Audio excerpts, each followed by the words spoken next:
Messy on Purpose, and I have Scottie with us today, and he's all the way from Texas, right? Austin, Texas. Mm-hmm. Okay, fun fact, I was born in Austin, Texas. Really? So, Wow. And you are the second person in a week that I've had on from Texas. That's awesome.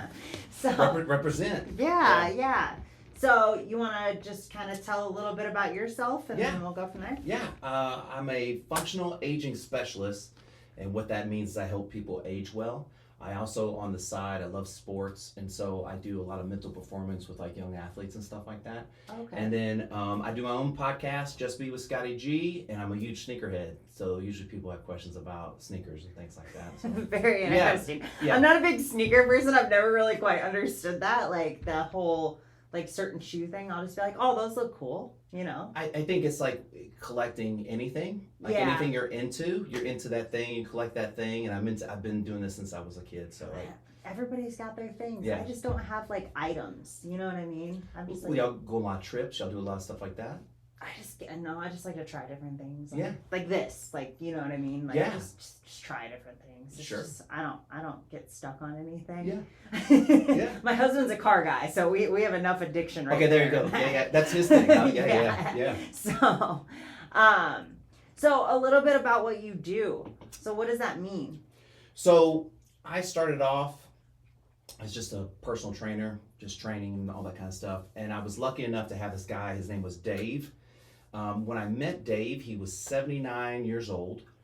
And then he passed away from old age, like under my care at like 91. Oh, wow. So I got to see like that last half of your life. I got to see what's going to happen with my parents. I got to see what's going to happen to me, right? So it made me start approaching and looking at health and fitness and all these things in a totally different way, right? Because a lot of times we do health stuff for like vanity reasons, or we got, we want to do something, or we're trying to like CrossFit or whatever. Yeah. But we don't ever just think about like being healthy for the longevity of our lives. And a lot of those same paths are, the same for longevity, right? It's a lot of the same stuff. And so I just started approaching it in a different way and approaching my clients in a different way. And I think it's been huge. I've been able to help people way more than I was before, just because not only do I dig in on the mental and the physical part of it, but like, kind of like, what's your purpose? Like, I have clients that retire and they're just like, I don't know what I'm going to do. And I'm like, we got to find something. You got to find some reason to be, right? To have a reason to get up in the morning and do things. And so I try to do that with all my clients, encourage them not only to like work out and do all your stuff, but get hobbies and get out in the community and be involved and like be active in your own life, take charge of your own life. And so, so that's kind of what I do now. I don't know if that was a good explanation. So you mostly work with like kind of like the later in life type people for the most part? So here's the thing. No one likes to recognize that we're getting old and we're aging. Yeah. Right? So when I say like I'm a functional aging specialist, people are like, oh, you work with old people? I'm like, no, I work with everybody because we're all aging, right? And like probably, like that 30 to 50 range is probably where everything starts to go into hell in a handbasket. We get our sit down job, we get too stiff, we get too tight, we don't work out, we eat poorly, blah, blah, blah. And so a lot of my clients are in that range, right? Yeah. And trying to build not only healthy habits for like now, but like for the rest of their lives, you know what I mean? Because Dave taught me much more about my job and what my purpose is than I ever learned, like, just reading books or looking at magazines or studying for fitness and stuff like that. He made me really realize that like, wow, like you're gonna be here for a long time. And you want to be like the last 10 years of life, you want to be able to go like, go do things. You don't want to be just like stuck in an old folks' home. You want to be stuck at your own home. So if you're not taking care of that now, it can really like, you could be stuck at home. The moment you stop living, you basically die, right? Right. When you stop like going out and doing things and stuff like that. And some of us die at like 30. Yeah. No, I know people that have gave up at a very young age. I mean, adults when I was a kid that gave up and haven't changed, since. And I think some people sometimes associate that with like partying, like, oh, like I'm not young anymore, I'm not gonna do it. I'm not saying that. What I'm trying to say is that like go be active in your own life. Don't just sit at home. Don't just doom scroll. Don't, like go like and like I'm real big on like serving other people because there's nothing better than just like helping somebody out just for the hell of it, right? Right. And if you kind of, especially like it builds a lot of gratitude and gratefulness. And as we get old, we get all like miserable and grumpy and stuff like that. And like nobody does nothing for us and nobody's helping me and blah. But if you go out and you kind of do that stuff, it kind of re-engages you into life. And I think a lot of times too, as we get old, not only are we losing our friends and our partners and our family and things like that because we're getting old, we start to feel like there's an isolation that comes on. So if you're not actively trying to re-engage into life and you just hold on to the friends and family things you have, they're gonna all pass. You're gonna pass, right? So you have to constantly be trying to re-engage, meet new people, all that kind of jazz. So I found it interesting that you said you did, like, people associate the partying, when the partying stops, life stops. And it's so funny because I actually quit drinking in my later 20s. So like long before most people even thought about it, right? And I honestly didn't feel like I was living until after I quit partying. Well, I kind of, okay, so like I'd gotten married and I got divorced like really quickly. This is a long story I won't go into. And then I met my girlfriend that I had before, and now we have a child together. So it's a whole mess, but mess on purpose. That's just life. Yeah, That's just life. And so anyways, it was after I had my daughter that everything started to change for me. And because I was like, now I'm the example that she sees, right? So like if I'm being ugly to somebody or not helping someone or not doing these things, if I'm not showing that example, then she doesn't see that example, and then what does she see and stuff like that. And so I really kind of have stopped drinking in the last, like, I didn't drink hard at all, but I've almost completely quit drinking in the last like 4 years, just because I was like, I want to show up every day as my best person for her and for my family and for everybody else. And so it just changed, But some of us have to grow. It takes longer, a little bit longer. Yeah. Grow out of it, Sometimes it does. And it's not even necessarily that you have to completely remove it. It's just, if that's all you're doing outside of, going to work every day. Well, I was I don't get it. Well, I was just thinking, when I'm on my podcast, a lot of times if the guest wants to have a drink, we'll have a drink, and I'll have a drink with them. It doesn't big deal, but like I'll cheers you with a lemonade. Yeah, but like I'll have that one drink, and I can really tell the difference between my sleep. And then I started thinking about like all the nights we go out and party, be hungover, go watch football on Sunday, drink again, hungover on Monday, and I was like, God, I'm so glad I'm not doing that anymore. And I can enjoy football, and I can go do things. Like, you know what I mean? I think some of that's just like being young. And I think some of it is, I hadn't really dealt with all my own personal stuff. I was just going to say, that's a huge part of it. If you're not comfortable with who you are, typically you're using alcohol to mask that, so you feel better and you can actually like associate with people. It's a crazy concept. It's crazy because I didn't even think I was kind of doing that. And even sitting here right now, I don't know if I was really doing that, but there has to be some level of it. Because otherwise, like, why was I doing it? And why do I feel like I don't need it now? And it just kind of like, it just went away, you know what I mean? Well, and it's like a different kind of confidence, right? Like it gives you almost like a confidence boost because you don't care. But when you're confident in who you are, the confidence shows all the time. Sure. And you don't need anything to help you like socialize and interact in a room full of people you don't know and things like that. Like, I'm not ashamed to be silly in front of somebody because I'm confident in who I am. Sure, yeah. You know what Absolutely. I mean? Does that make sense? Yeah, and I think, again, like, my daughter really helped that because, there's nothing, I don't say there's nothing I wouldn't do for her, but like, she was like, hey, Daddy, we're gonna like paint nails and like color, put makeup on your face. Totally You're down. like, okay. Yeah, totally down. Like you want to do stuff with me, and so my whole like, what do people think about me kind of fell out when it became, well, what does she think about me? Because what you think about me is irrelevant compared to what she thinks and how important she is to me, right? So like if I'm being good for her, then it has to be good enough for you. I mean, that's just me. And if it's not, you're just not my people. Yeah, I mean, and there's nothing wrong with that No. either. You know what I mean? But I think a lot of people, we even get upset when we get excluded from groups we don't even want to be in. You know what I mean?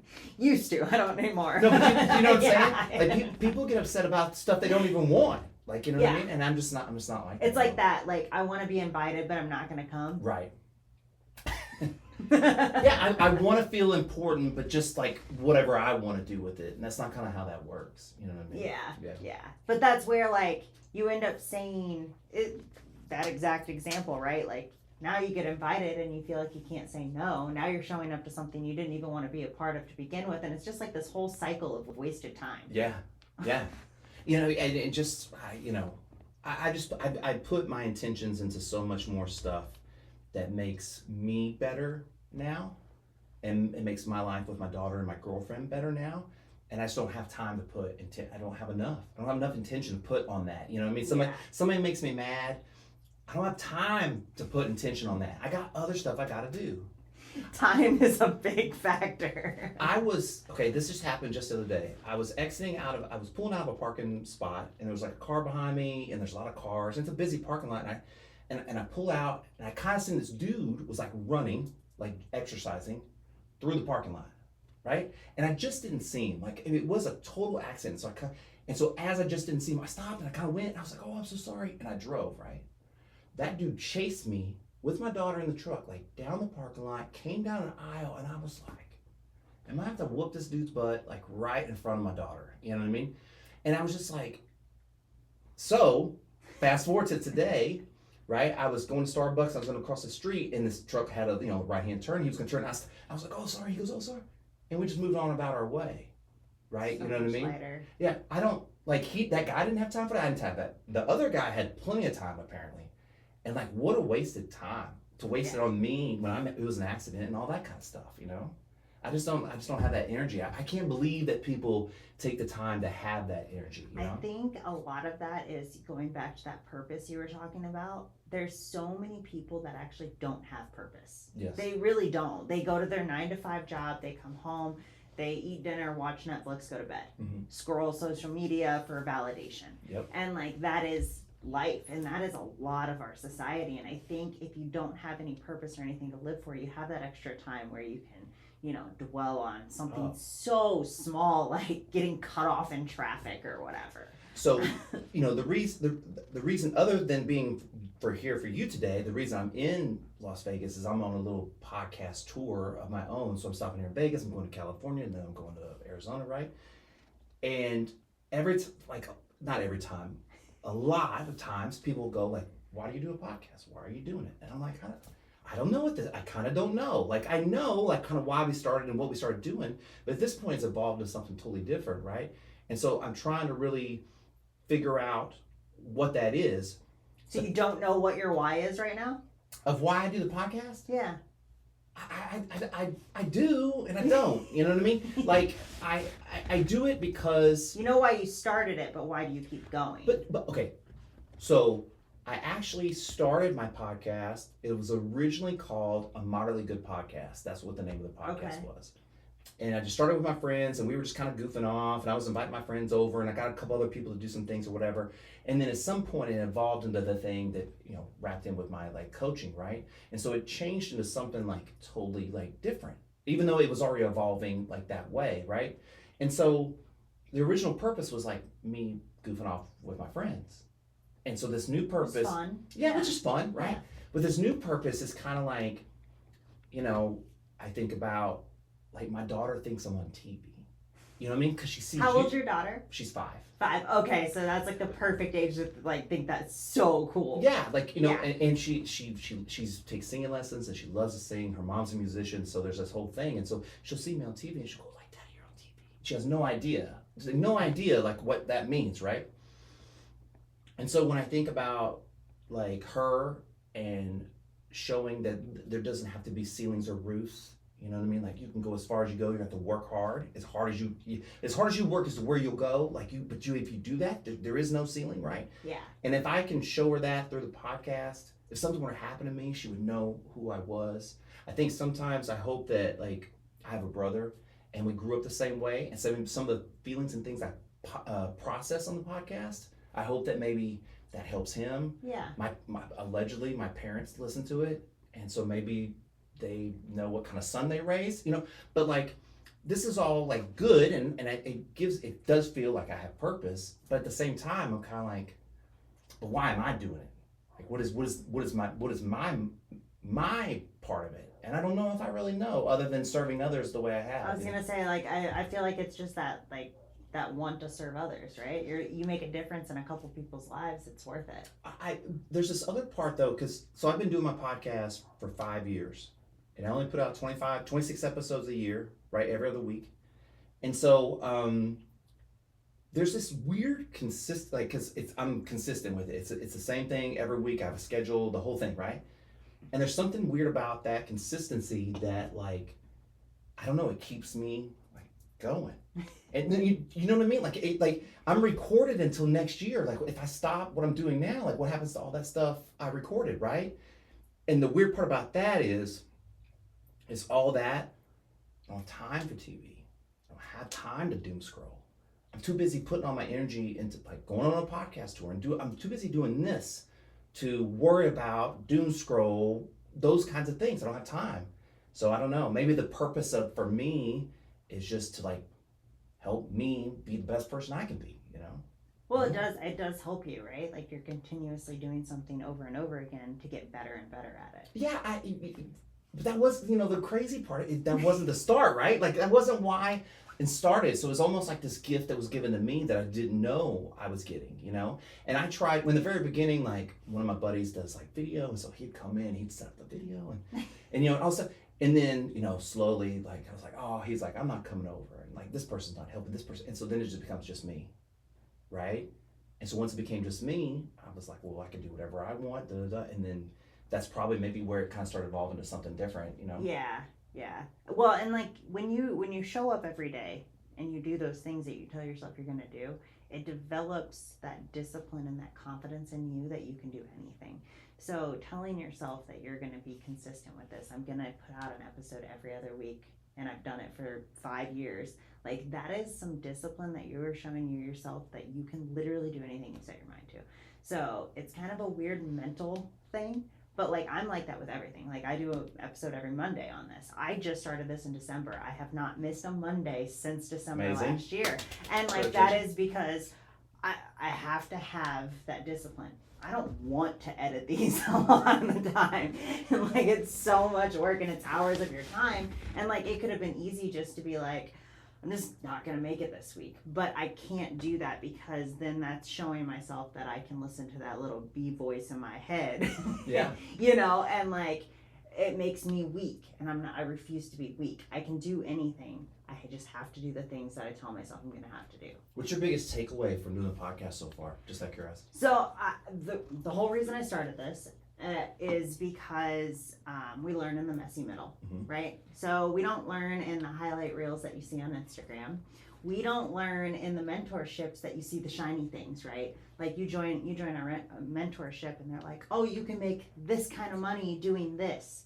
But they don't tell you where they messed up along the way. They don't tell you the little mishaps, the things to avoid, the things that you can learn from. So the idea is to bring that out in every aspect of life, whether that's, through work, through, your own venture, to hobbies, to relationships, to anything. Literally is self-growth, anything.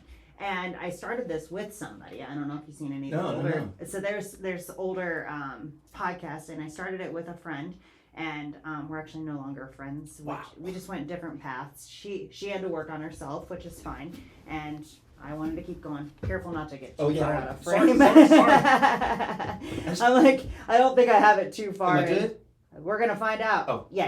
Okay. I feel like my knees are right up on you. So I can actually scoot over a little bit if that helps. But so I started it with somebody else. And I've wanted to start a podcast for a really long time before I even did this. And I just didn't know how. I didn't know where to start. I don't have a clue about lighting. I just happen to have some lights, you know what I mean? Like, I made this backdrop, it's just like, you didn't know where to start, what to do. And then I finally had somebody to do it with. And sometimes that kind of gives you that extra push. Mm-hmm. And it just kind of started out like we were making content for her salon. And then I was like, we should start a podcast. Like we got along really great. The conversation always flowed really well. And I was like, let's do it. And so we did it. And it started with just me and her just kind of talking. And we had a couple friends on as guests and stuff like that. And it kind of slowly, it started with the name and everything. Like it started with the message behind it, the idea that I wanted.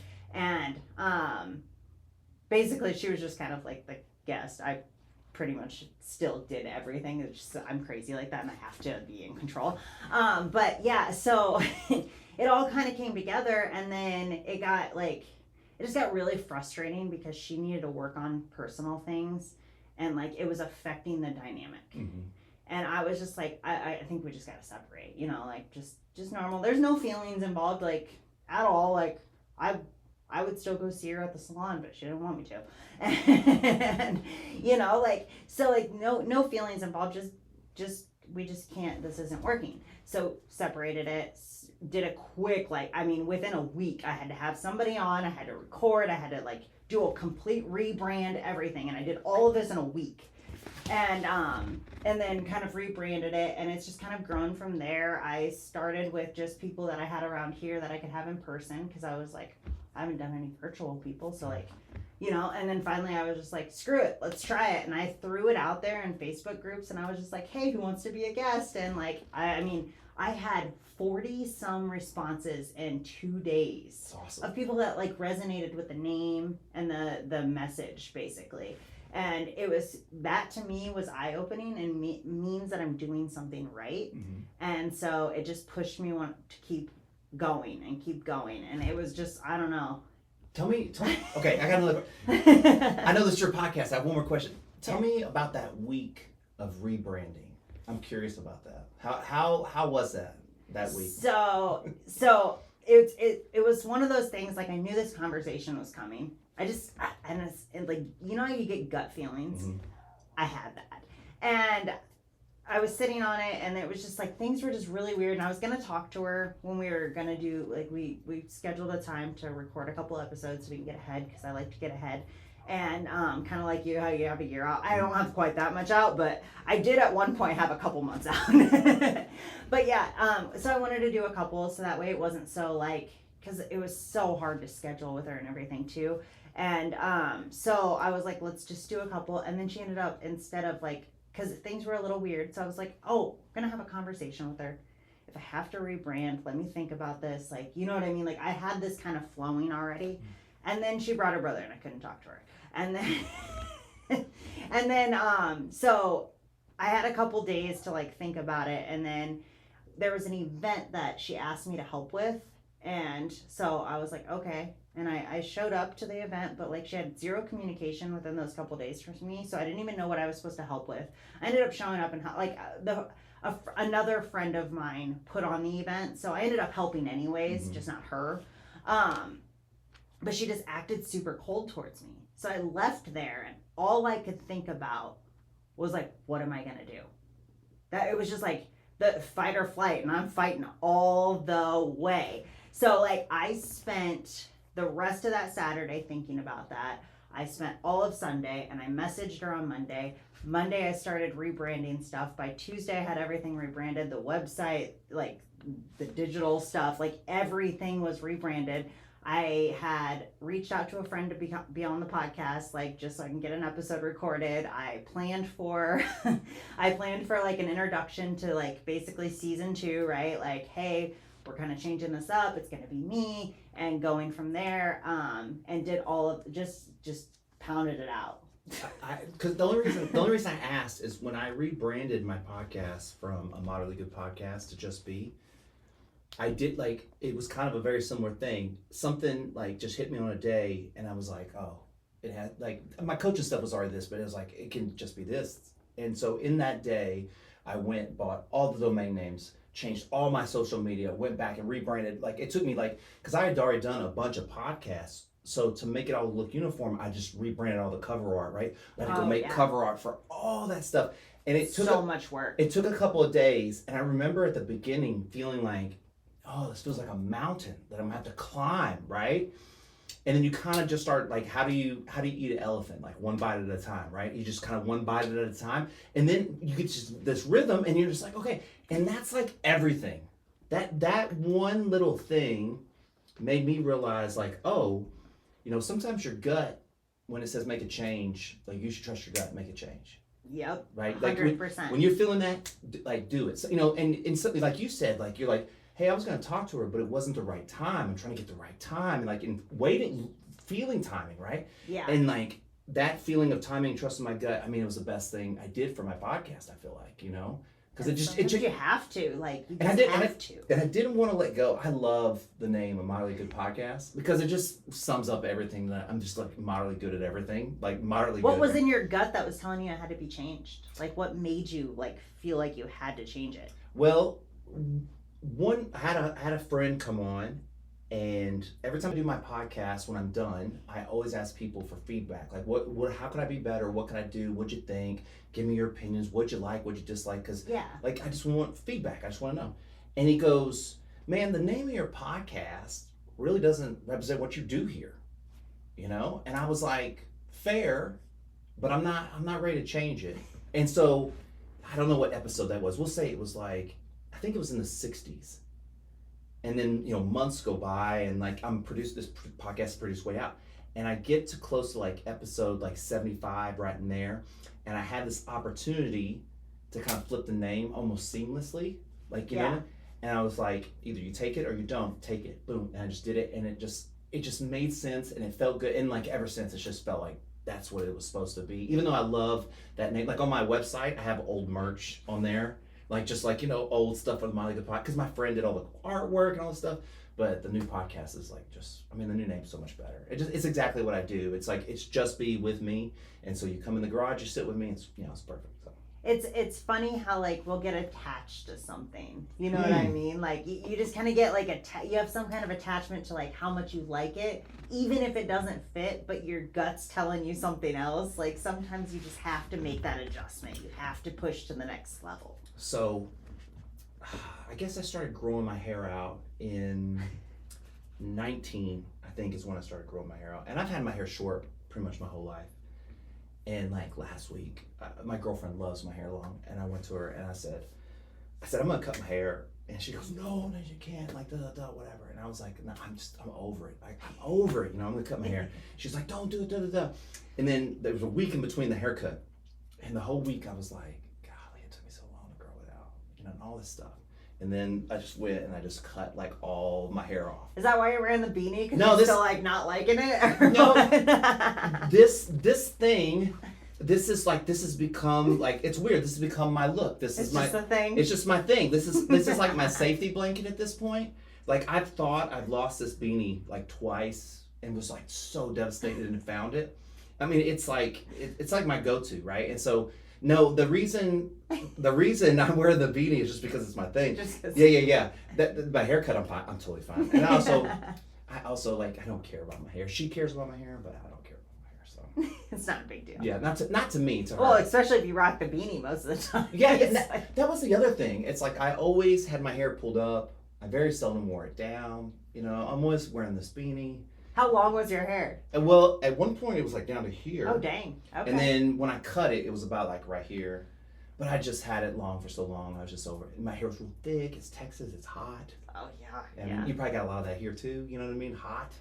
You know. It's a different kind of hot in Texas. Humid, super humid. Bad. Not good for hair there. No. I guess hair's great here, huh? Like. Oh yeah, no, like so I grew up in the Midwest, which is very, very humid, and very much like Texas somewhere, and literally my hair would go like you just couldn't do anything. It was just being a ponytail like all of summer, and now like I can actually do stuff with it and it doesn't do anything, so I love the dry heat. Yeah, so I just cut it off, but it was one of those things like it hit me one day, like I was just like, I'm done with it. And as soon as I was done with it, I just made an appointment. I just went, got a haircut. I mean, even if it takes a long time, it grows back. I mean, it just, you know, I'm really into like meditation stuff and whatever. And there's this great guy, his name is John Kabat-Zinn. He wrote this book, Wherever You Go, There You Are. It's one of my favorite books. Anyways, but the point of it is like whatever you're doing at that moment is the most important thing you're doing, right?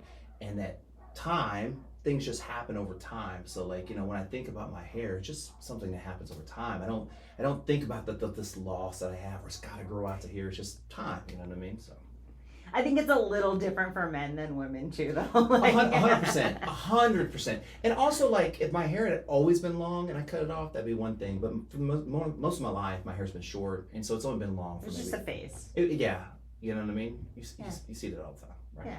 Yeah. I remember growing up, there was like a short phase of like the skater boys and their long hair. Or even for like women, like I'm old, but like Jennifer Aniston, like everybody had to have the Jennifer Aniston haircut back in the day, you know, those kinds of things. Like there's just these moments in time, you know. Yeah, it's kind of funny. Like there's those phases, right? Like you're starting to see some of the like later '90s, early 2000s clothes coming back.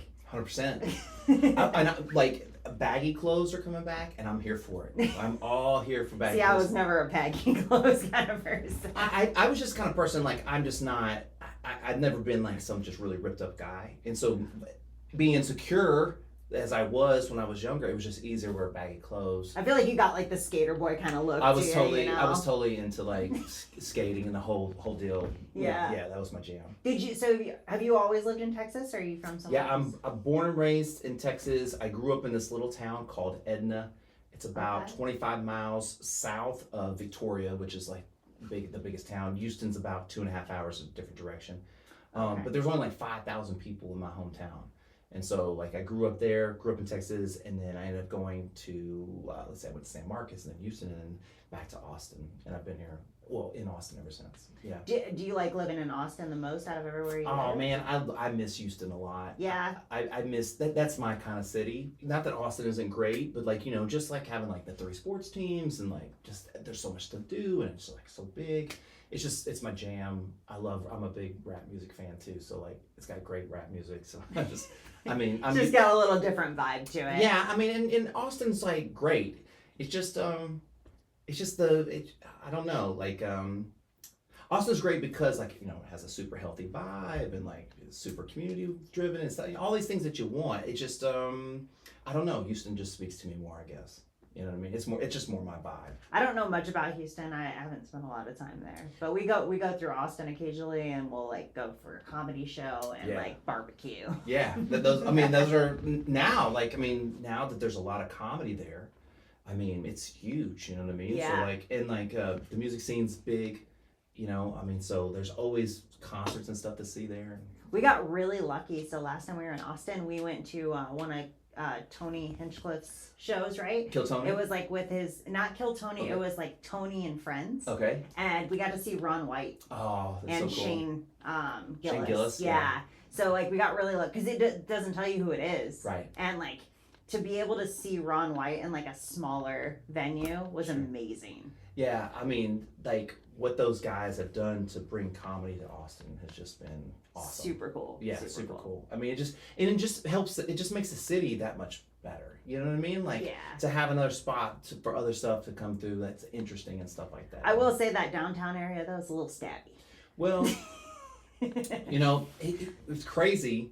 So when I was growing up, it sounds like I'm 100 years old.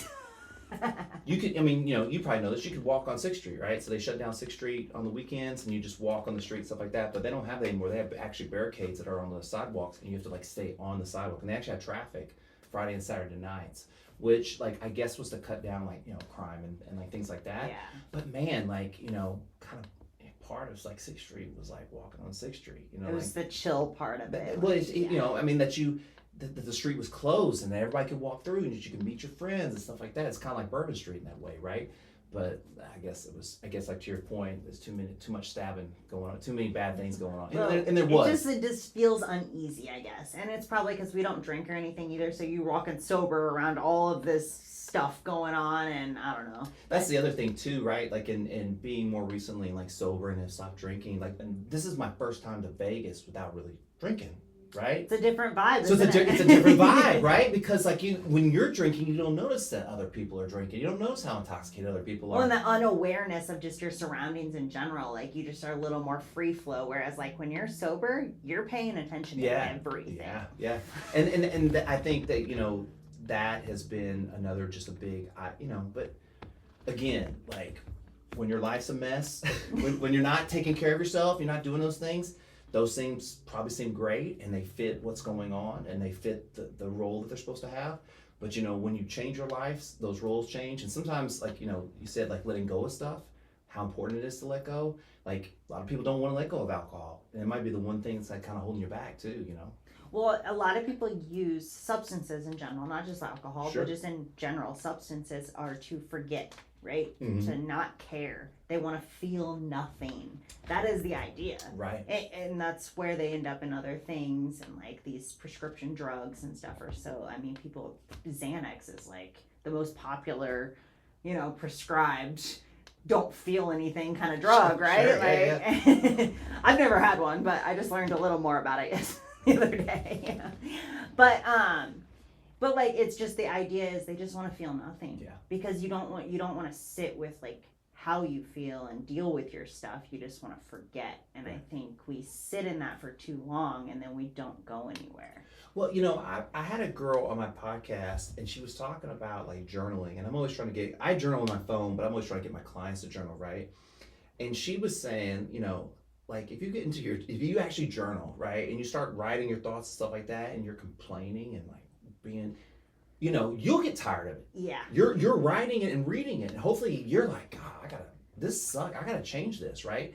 Yeah. And I never really thought of it like that. Is that like, part of that journaling and getting that stuff out is processing that and not sitting in it. You know what I mean? Because like you said, we have such a tendency to have something happen and then just not respond and just sit in it and wallow, you know what I mean, and complain and be like, Well, think about listening to somebody complain about the same thing 20 times. Same thing 20 times. You just keep coming back.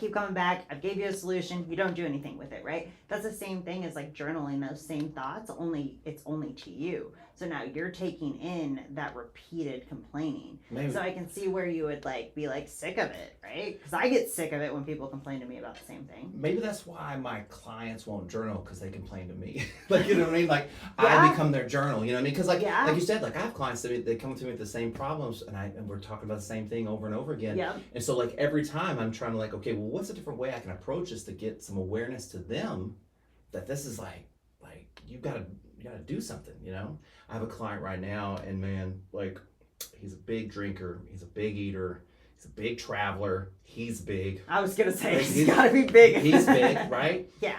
And he sees me, he sees me very, because he's traveling and doing all this stuff. He only sees me like once a week or once every other week, something like that. And every week he comes in, it just gets worse and worse and worse. And I keep telling him, I'm like, look, I'm not a miracle worker. I have no magic pill. Like, you got to start doing some stuff on your own, or this is just going to get worse. What we do together gets worse. Well, I tell people all the time, because I do some health and fitness coaching too, and like, I can give you all the tools in the world. I can give them to you for free. Yeah. Like, I can give you everything you need, but if you don't do anything with it, nothing's going to change. Because nothing changes unless you do. Right, yeah. I mean, and like, I think, back to like creating a podcast, not knowing what you're doing, just like figuring it out. It's like, just start like taking some steps towards anything. Like, just start, one of my clients once told me, is like, your life's like a boat in the middle of the ocean, right? Like, you could pick a direction, but then if there's a storm or something happens, you just change directions. Yeah. You don't have to start over. You have to go back to port. Just change directions and find a new direction that's good and safe and works or it's better, And that's what I really try to do. It's like, when something goes bad, change direction. Okay, what do we got to do to get this back on course to what we need? And the problem is most people stop. Yeah, they stop. As soon as there is any type of bump in the road, it's, I can't do it anymore. I think that's over. I think that's podcasting a little bit too, right? Like the first guest that doesn't show up, the first person that rejects you, the first recording that you forget to hit record, the first recording that you erase. My dog knocked down the camera. The first time your dog knocks down the camera, you're just like, well, fuck it, why am I doing this? You know what I mean? Yeah. And like those are the moments where you just gotta go like, hey, like this is just a moment. This is not the whole thing. How can I fix this? How can I make this moment the best I can and just move this whole thing forward, right? You know what I mean? That's all you can do. Yeah, and I just don't think that, we don't practice and the tools and all that kind of stuff enough. I think it's putting action. That's the scariest part of anything, right? Even if you hit a bump, right? Like we hit a bump and now we have to like figure out what the new action plan is. Right. It's all of that is just starting. Once you start, everything else just kind of plays into, you know what I mean? Unless you're a perfectionist, right? But you have to get away from that. Yes. You can't do anything in life if you're trying to be a perfectionist because nothing's ever going to be perfect. Yes. There's been a lot of times that like I'll think about starting something like this is, I mean, in like my early like 20s and stuff, like before like I actually worked through my bullshit. But like you would think through something and have this idea and want to do this thing, but you don't ever take action because it doesn't seem like it's the right time. People are going to judge you. You don't have enough. You don't have enough experience, that imposter syndrome. I mean, starting a career even, like, we were talking to my husband's buddy yesterday about, like, a new career path, right, for him. I was like, when you're doing your resume, embellish a little bit, never not apply because you don't think you have the skill sets. It doesn't mean you can't build the skill sets, right? Like there's things that we hold ourselves back from just because we're afraid of failing. Right. And yeah, I don't know. Just start. That's literally all I tell people is just start. If anything, I've stumbled my way through a lot of stuff. Half the time, my husband tells people that I can do stuff like graphic design, and I just gotta figure it out. Well, I think, you know, I have certain podcasts I listen to, and a lot of the stuff I listen to is like self-help, motivational type of things or whatever. And, you know, a lot of people just like fuck around and try to find out. Like they just try something, and just like, you know, people that teach themselves the guitar, people that do podcasts on their own, stuff like that. And so, you know, when people are like, well, what advice do you have? I'm like, well, just start doing stuff. Yeah. Like, you know, just start making stuff. If you have a question, go to YouTube University, ask them, ask a friend, ask me, right? But just like the amount of resources to learn anything anymore. Like, oh God, I don't remember what this quote was. I'm gonna mess it up. But I'm not even gonna try to do it. But what I'm trying to say is that to say I don't know right now in 2025 is just like an excuse, because there's ChatGPT, there's you can find answers everywhere. If you just go on your Facebook and go, how do I do this? 15 of your friends are gonna comment. So like there's no reason, there's no point of saying like I don't know. You're just basically saying like I just haven't tried or I haven't looked yet. You know what I mean? And like now you're talking about when you take care of your bullshit, instead of being held captive to those thoughts of imposter syndrome stuff and like, oh, I don't know. I just go like, and then people do it to me, and it makes me so mad. But I just go, okay, well, I'm just gonna figure it out. Yeah. You know what I mean? Well, what's the worst that could happen? Isn't it the worst when somebody asks you a question that's a simple Google search? Okay, so one, I'm always grateful. Like, so we'll say, for example, like with sneakers, right? Anything I know about sneakers, I probably learned on the internet, so you could probably Google it, right? But when like I had a buddy of mine, his wife wanted to buy him a pair of shoes for Christmas, and she goes, what should I get? And I was like, well, he's talking about these, and these. She's like, I can't afford those. And so I helped her find a shoe, and that felt like really good to give that, right? But to your point, like, I mean, like she could have figured all that out. Well, that's a little bit more detailed. I'm more talking about like a silly question, like a simple question, Sure. Like how long do I cook chicken? You know, something like that. Yeah. What's the difference between a teaspoon and a tablespoon? Yeah, you know, and I guess what I was saying is that I always feel grateful when people ask me for specific stuff like that. But for the most part, you can find everything on the internet. Yeah. You know what I mean? And so, like, you know, there's no reason to not know. You have to remember too, like when you're doing like the health side of things and like all of that stuff, there's so much wrong information too. Very fair. So like I understand somebody asking me a million questions about nutrition, because when you go Google it, you know what kind of BS pulls up on Google on that. Like get into ChatGPT and ask them a question, and they're going to give you the agenda of our health and food instead of what actually is true. Sure. So those kind of things make sense, but it's like simple little questions like the tablespoon and teaspoon are like cooking the chicken. Like that reminded me, my sister did that to me once. I was just like, you could Google this. Like you could literally Google it. You don't even need to use AI. Like this is before like Google had AI popping up at the top. Like you can Google it. I Googled it to give you the answer. You're like, I Googled it. That's funny. Like, I don't remember how much this chicken needs to cook for. Here you go. I mean, we just got, well, we've had it for a while. We have an air fryer. And like probably like daily, I go to ChatGPT and go, well, how long do you air fry this? Or whatever. Yeah, it's just easier, right? Yeah. Like at least then I have the amount. I mean, I can do everything else. It's not like it's that big of a deal to throw some seasoning on. I just need to know how long to cook it, so I don't have to think about it. That's right. I learned how to smoke meat with Google and YouTube and ChatGPT. Like, see, you know, yeah, you can do anything. You just gotta like apply yourself and take action. Like you can't just read it. Well, I think that you know, I had a client one time say, oh, I'm just not technically savvy. And I'm like, okay, that's fair, but like let you know that this is 2025 and the world is technically savvy. So on some level you are, but you're just like, they're on Facebook. Yeah, I guarantee it. Like yeah, all yeah. those people that say they're not tech. yeah, you're using technology, so don't tell me that you don't. Yeah. You just don't want to do it, or you don't want to put the energy and the effort, And can I just say, there's great value in doing shit for free. Sorry, can I curse? You're fine. Okay, sorry. There's a lot of value in doing stuff for free, right? In the sense of like what you like I don't know about you. I do my podcast for free, right? Yeah. And I'm learning so much and I'm growing so much and stuff like that.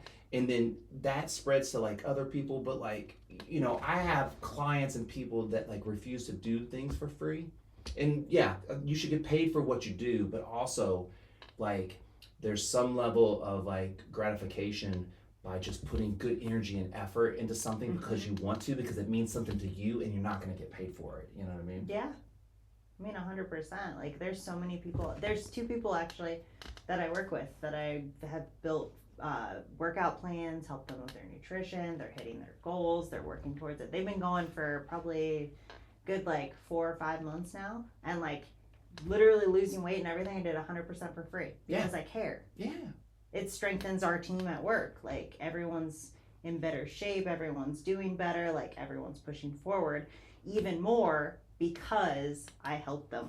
Well, I mean, in my world, I call that service, right? Like, so like, how do you serve others in your world and around you? You know what I mean? Because like, there's a famous quote by Muhammad Ali. It says, your rent, service to others is your rent paid here on earth, right? And so like, I always like try to keep that in mind, that I'm always trying to find a way to serve others, because like, it's why we're here, right? Yeah. And and that service of others just strengthens who I am and my family bond and all that kind of stuff. So it's just so important to just do something. Not everything's about money.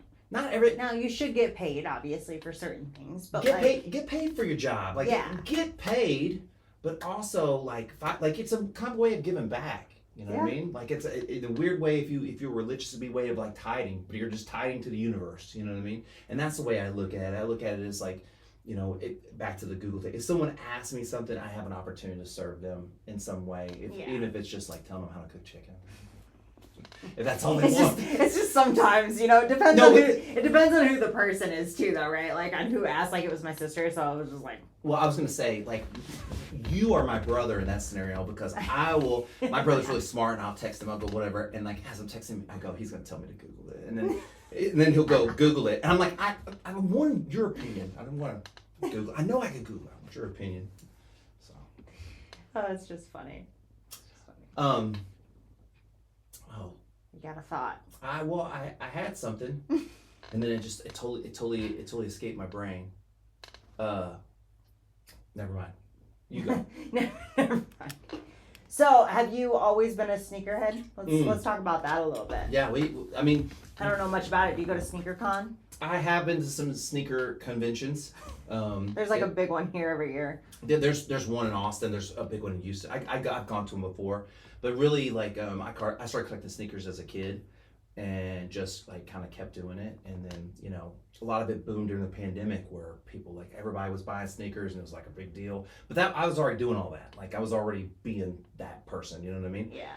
And so, but when we talk about like addiction, right? We talk about like being addicted to alcohol or drugs or whatever else it is, or cars. You can be addicted to anything. You could be more than likely you are addicted to something. You just maybe don't know what it is, right? Because I mean, there's a good chance you're addicted to your phone. Like, I mean, we all are on some level. So like, there's already that, right? And then there might be, I don't know, maybe you collect dolls or whatever else it is. But so this became kind of this addiction. And then, during the pandemic, nothing to do, I started buying kind of all these sneakers. And then before I know it, like, I don't know, right now I probably have like 250 pairs of sneakers, but I probably had close to like 350 pairs of shoes. And I was like, what am I doing? Like, I have a daughter. What do you do with them? Do you just stack them? Okay, so if you go into our bedroom, one full wall is just sneakers top to floor. Like, there's just like in those fancy like little shoe box, little drop down boxes. And then another wall is just all boxes of shoes, and that's not including the ones in my closet and that's not including the ones that like downstairs in my studio. I'm selling those, but like it's like they're everywhere. They're everywhere. Anyways, and so What does your girlfriend think of all that? you know, as long as we have a roof over her head and she has everything that she needs and wants, She's chill. She's chill. She actually knows it's my thing, so she doesn't get like, you know. And she's not that person. She's not that kind of person. She's not a material person. She's not into stuff like that. She's more into like, we have 3 pianos in my house. She's a musician. So we have 3 pianos. She has all these musical instruments. She wants stuff like that. You know, she wants to go places. She's more into experiences. I can relate to that because he's into cars and Right. that's his thing. And I just kind of like sit back, let it happen, whatever, you know, and like, this is my thing, content. Let's just make some content, you know? She'll comment on it and like she'll give them nicknames and things like that. But like she doesn't ever really care, and like, you know, and I try like to, I don't make it an issue for her. But like, so once I got to all the sneakers, I was like, this is I recognized in myself, I was like, this is a problem. And so like, I've spent like the last year just like shedding sneakers and trying to really bring more awareness around my spending habits and what I do. But like, Are you just like, is it less impulsive to buy them now and you're just kind of like chilling out on it? Or is it just something you have to be mindful of? well, I have to be real mindful of it because like, you know, I went to school, I graduated from school, I have a BA of Fine Arts and Graphic Design, so I was an artist. I was an artist at heart. I took a bunch of painting and all this jazz. And so like just, you know, I've always been into like fashion, culture, sneakers, like all that stuff's just always been, It all kind of it's just blends, all interesting yeah. to me, right? So when I when I look at a shoe, a lot of times I just see art. Like I just see, oh, it's so cool how they did this and they did this. You look at like the details and the stitching. I think it's like, all interesting, right? Yeah.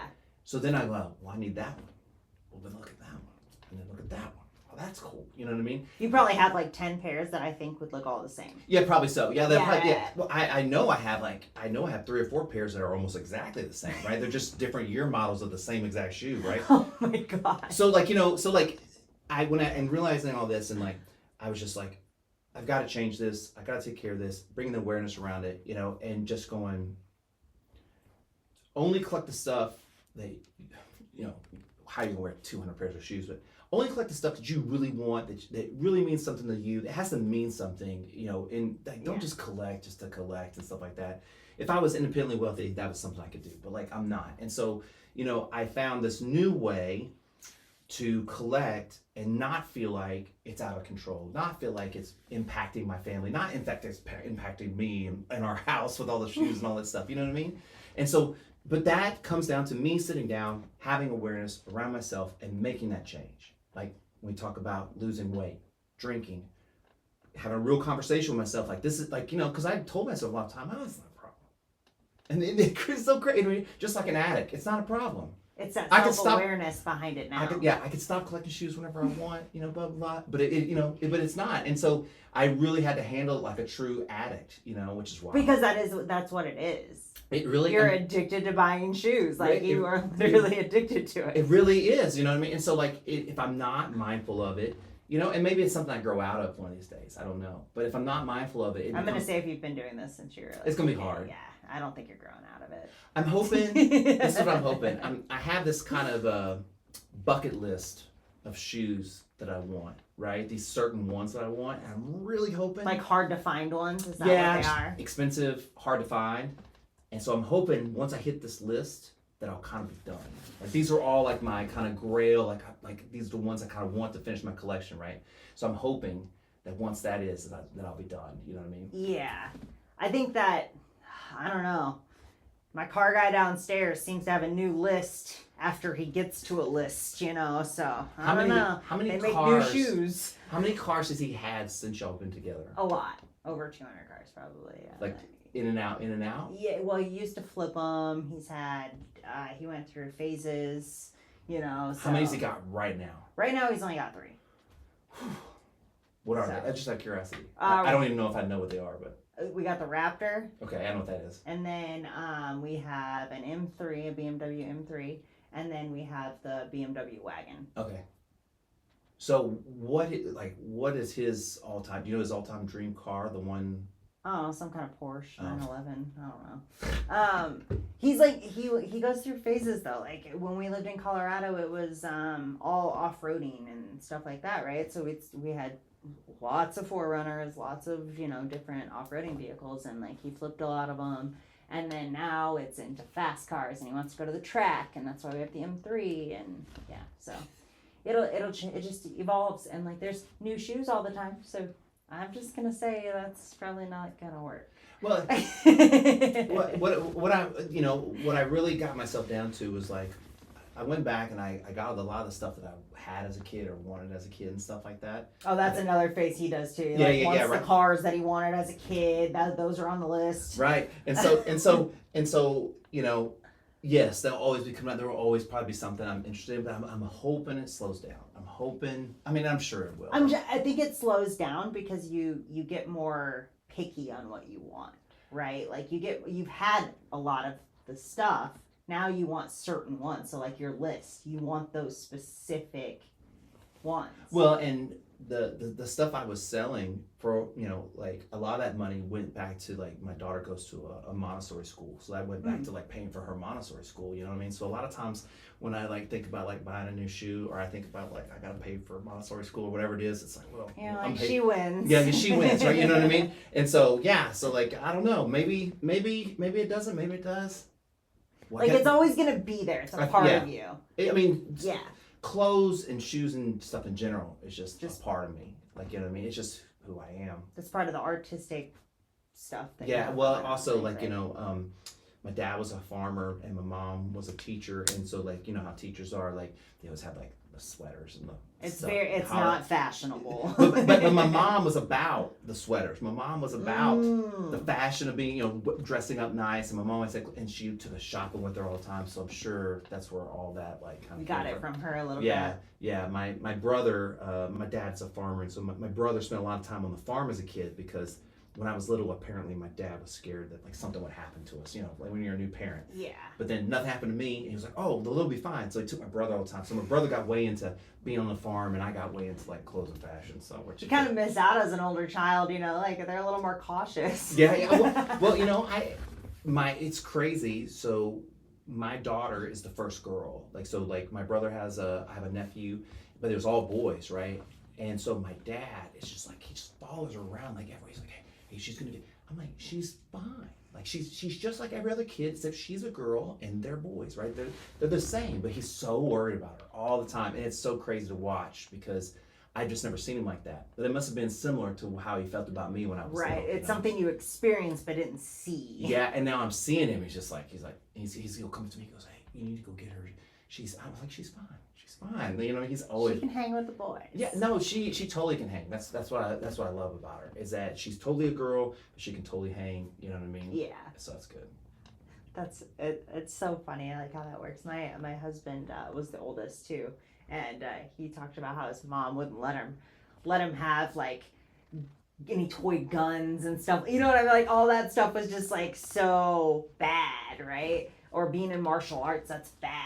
And then like it's like a totally different world. So he has like a younger brother that I don't know, he's like probably 10 or 11 now, and like he's 35, so like it's a big gap. And it's like a totally different life. Oh yeah. Like all my friends had their kids in their 20s, right?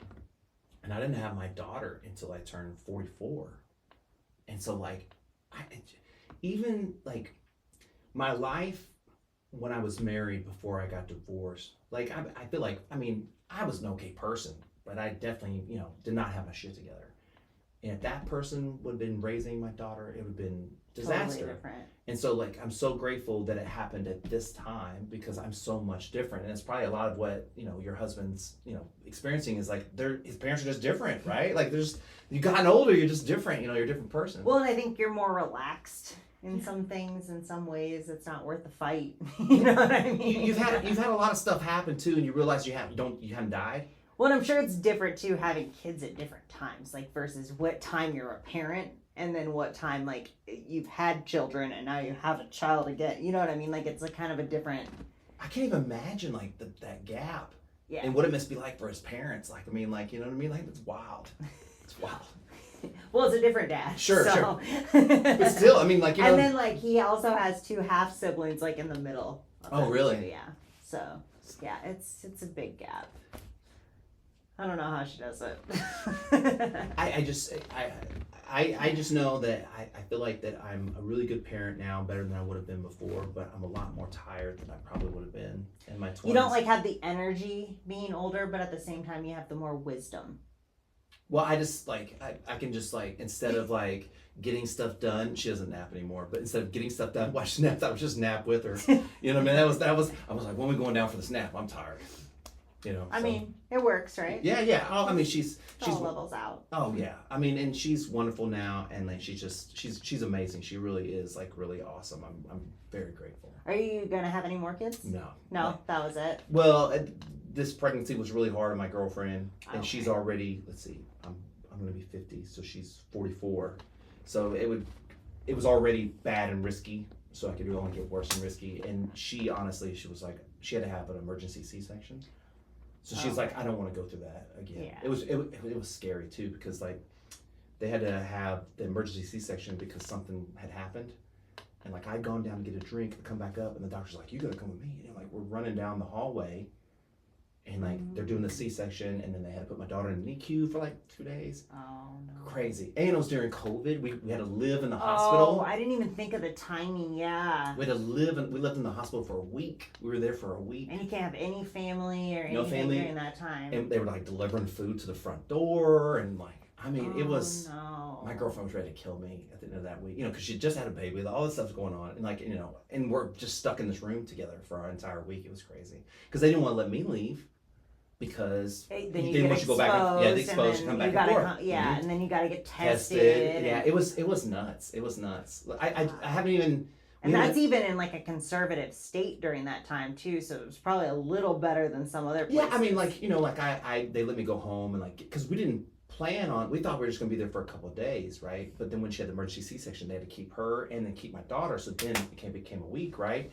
And so like I was like, we don't have any clothes. Like, can I go home? Like, I had to go home and get some clothes. We had animals and all that kind of stuff. Like, and so like they finally let me go home. I could go home for a couple hours, come back. It was wild. It was a wild time. Yeah, that would make you not want to do it again. Well, and like, you know, you hear other people's experiences where like they go to the hospital and they go home like, you know, 2 days later or whatever, and then ours was, I've never had a baby before, right? We've never done this, and we'll never do it again. That's the only experience of wild, just wild. Yeah, that's crazy. And I can't even, like, I always think about like one of these days, like I'm gonna be explaining that to my daughter, what that time was, like this thing in time where there was this pandemic and you were born during it. I mean, that's nuts to think that she was born during it, like in what was going on in the world and stuff. You know, like people that were maybe born during World War II or whatever. She was born during this like time. You know what I mean? Weird time. It's wild. Yeah, I couldn't imagine dealing with like anything with the hospitals at that time. It was rough, and I'm not vaccinated, so it was even worse. Oh, did they fight you on that? Oh, it just wasn't good. You know, I mean, I had to kind of like I guess I can say, I'm not going to say this now, but like at the time, because I didn't get vaccinated, there was a time period in which people were not happy about that. Right? Oh, I'm not vaccinated either. Like, yeah. So there was a time period where that was not okay. And I had to really stand my ground with a lot of people, including like family members and stuff like that I'm not going to do it. And I'm glad I did. And at the same time, like, it just kind of sucked. You know what I mean? Well, like, it was even worse was the mask thing when you fought back against that, because I refused to wear a mask. I went full, like, opposite. I was fighting it, and I still stand to this day that I did the right thing. And I don't go to restaurants that tried to make me put on a restaurant. To this day, 5 years later, I will not go to a restaurant. Do they still have restaurants that you wear masks in? No. I won't go to the ones that try to make me wear one. Oh, okay, that's fair. Because, one, it was stupid. It was just stupid. It was like, you want me to put it on to sit over there. You know what I mean? Yeah, like, no, not playing your game. Yeah. And so, yeah, we fought back. And that I would say that was where you got really hated on. Because you'd be in public, I'd be in the grocery store, and like somebody'd be all mad and try to start stuff. Or I had a guy yell at a girl that worked there because I didn't have a mask on. Dang. Instead of confronting me. So then, of course, I had to say something. But, like, it was just like, if you're that scared, don't go out in public. Yeah. I have the choice to do whatever the hell I want with my body, and I'm going to do that. One of my clients, she was very, very much the same way, and even though we're in Texas, they were very hard about the mask thing. It was just everywhere. Yeah. So she had this mask, and I swear to God, it was just like pantyhose. Like it was just like you could see her face through it. And like, yeah, the mesh ones. It was because you can breathe through them. Well, no, but it was like she just made it like she made this thing just to satisfy going to the store, And they would say, of course, they would say something to her, and she'd be like, "It's a mask. It's a mask. My face is covered. My face is covered. It's a mask." I wouldn't even do that. Yeah. I'd be on an airplane and I'd have it like below my chin and just literally I would eat my the whole little time. snack the entire time just to not put it on. I think the best one I ever saw, there was like something where somebody had a mask, and like it would open like oh like yeah, and and they would put food, and I was just like, that's wild. Like where you get the ones with like the holes literally in it. Yeah, crazy, man. Yeah, it was such a weird time though. But yeah, I didn't really, cause we're not super close to family anyway, so it's not like if they had difference of opinion, I don't even know, to be honest. And like, so it was just mainly going out in public and stuff. But like, I don't know, I just guess I don't care enough what people think or say that like it didn't bother me to be shamed in public. It was messed up that they did that. I didn't go out in public a lot during that time. I did my own thing. I was too busy. I just had a baby. Yeah, you know what I mean? So yeah. I don't have time to do all that stuff. Well, and it was a weird time too. Like you don't want to take a baby out in public when all that's going on as well, right? And so, but like I fought really hard to make sure that my daughter didn't get vaccinated either, and that was a problem. You know what I mean? Were you and your girlfriend on the same page with that? So my girlfriend actually got like one of the first. She got the first one shot. I don't know what it. I don't know what the difference is. Yeah, so she got the first shot of whatever, right? Yeah. And when she did that, I was like, look, I'm cool with you doing it, whatever you want to do. Like, I'll support you in whatever you, because during that time, right? Yeah. I'll support you in whatever you do. But there is nothing to show that she needs this or that it would do any good, and it might actually be a problem. So like, I just asked, can we? And she agreed, which like was awesome, right? You know what I mean? Yeah. And like, that was my real big fight, was just for like my daughter. Like, I just didn't want, because like, fuck me if screw me if like I get vaccinated and I'm an adult, I can handle stuff. But like, she doesn't have a voice. And I wanted to make sure that she had a voice about what's important, for the future of her. You know what I mean? When she couldn't speak for herself. So. Well, and especially because everything was just so unknown. Like we're just putting this stuff into kids, and you don't even know anything about it. Well, I mean, everything else is so tested so well. Yeah. And at that time, I don't know now, but like at that time, I just didn't feel like, for me personally, with the information I got, didn't feel like it was enough tests. It didn't feel like it was gonna really matter to her. It didn't feel like she was a person that was going to get infected with it. So, I mean, that was going to be impacted that way. So I was like, there's no reason, right? I think too, like calling it a vaccine is where they screwed up anyways, because it's not a vaccine. If you have to get it again, it's not a vaccine. Sure, it's just like the flu shot. Right. Right? Right. A vaccine is something that you get to stop from something happening, but you don't get it frequently, right? Like it's like the measles vaccine. Mm-hmm. You get it as a kid and that's it. Mm-hmm. That's a vaccine. Mm-hmm. And so like they kept calling it a vaccine and then saying you have to get boosters and stuff, and like that to me was a trigger of like, well, you should question it just because of that. Well, I don't know. It's just a weird situation. I think that I think that if we had to do that all over again, like if that happened all over again, I think it would be different. Oh, it would. I know many people that got it that regretted it. Mm-hmm. I think even if we went through some sort of like major event in which the government was very highly involved in what was going on, stuff like that, it's gonna happen again. There's gonna be a lot. I would hope there would be a lot more questioning. A lot more people would question, right? A lot more people would stand up and go like, "Is this okay?" and stuff like that. You know what I mean? I hope, but I would hope more people would just stand up in general, because there was enough people that didn't believe in stuff that did it anyways, just to please other people. I had a client that like he basically couldn't. He worked for Dell. He couldn't go back to work unless he got vaccinated. They did that to a lot of people, and that was messed up. It really, because he in particular wishes he didn't. Yeah. Right. No, I know that there's so many people I know that got vaccinated only because they needed to work. And that's just kind of messed up. Very, very, very. I was very lucky at the time. Me and my husband both worked at an off-road shop in Colorado. With the whole COVID thing is the reason we left Colorado. Really? It's way too Yeah. Um, but like, yeah, we worked at an off-road shop, and luckily the people that owned it and the people that worked there, nobody believed in this stuff anyways, and like we were just like, whatever. We all seen everything come in from start to finish. I mean, the owner basically called everything that happened out. And so like we just continue to work during the time, because you could say you're essential if it was an auto Sure. spot, right? Even though technically what we did was not essential. And then we would just lock the front door and just not wear a mask. You know what I mean? Like it was stuff like that. Like, but I got really lucky because I didn't have to. But I would have quit. We would have figured it out. That's where we were at with things. And then when we moved here, I worked remote. I didn't even get an in-person job. I think that I was thinking about traveling at one point, and they were like, you have to get it to travel, and I was like, I don't. It was out of the country, right? Yeah. And I was like, I don't think I'm gonna do that, right? And so one of my friends, he's also like crazy like that, where he's not gonna get vaccinated, do all this stuff, and he travels a lot. I said, what did you do? I said, what are you doing? And he goes, I don't want to say his name, and I don't want. Yeah. He goes, I got this nurse to write me a fake thing, right?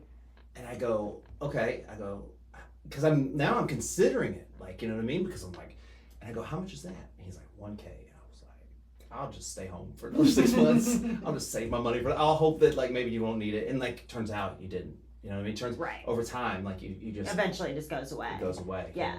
Like it almost doesn't even exist. You see it with the flu shots now. The sickest I've ever been in my entire life, I think. My daughter started school, and within a month and a half, she got, was it RSV, like the respiratory infection, right? Me and her down for 21 days. I was almost like in bed. 21 days.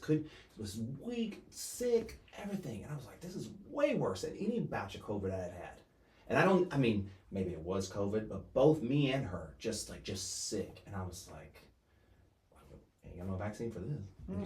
Well, and like the thing about the idea of the vaccine for it was literally that you got it and then you get immune to it. So why not just get it when you get it and get immune to it? Well, I got it. Check this out. So my daughter was born in September, right? And the whole thing started in March. In August of that, was that 20, right? Yeah. August of 20, I got COVID, right? And that's at the time where like, you're an a-hole if you get COVID. You're jeopardizing the world. And remember that whole thing, right? So like, I don't get vaccinated. I start to feel sick. I go to one of those like walk-in clinics. The guy comes back. He goes, hey, you got COVID. And like, I just started like crying because my girlfriend is pregnant. Now, and remember the mindset at the time, right? Yeah, it's a weird time. It's a weird time. So my girlfriend's pregnant and she's at home with her child. My girlfriend had to leave for 2.5 weeks. It was 3 weeks, and stay with her sister until I was better, right? And then I couldn't get a cleared COVID test. So like, it was like 7 days or whatever it was, right? I'd go, still popping up, because I needed to work and all this other stuff. Mm-hmm. And I was just at home by myself, no one to talk to, no one could come by. People that came by are like standing out in my yard. And like, once I went through all that, and then they were like, you need to get vaccinated. I was like, you can go stick it, right? Because like, I was like, I just went through all this stuff. Like, what are you talking about, right? And so well, immunity to like anything was just like all of a sudden it didn't exist to people. Yeah, and like I was like, this has no like value, that I just went through, 3 weeks, couldn't get, a negative test.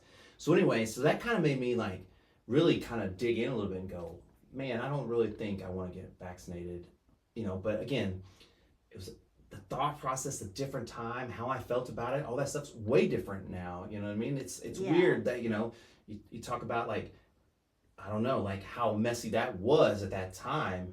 And then when it all settles out, it's like, oh, there was only certain parts of this that we really should be concerned about, Yeah, and like the whole idea behind it started with, it was just anybody who had respiratory issues. Because that was where you were really at risk of dying. Right. Other than that, you were just sick. You were just down for the count, which is still true to this day, right? Yeah. Like that's exactly what it was. But then they escalated it into this bigger thing. Like it was just going to kill you if you don't get vaccinated. Yeah. Like it was just amazing how we went from this like normal idea of what COVID was to this extreme idea.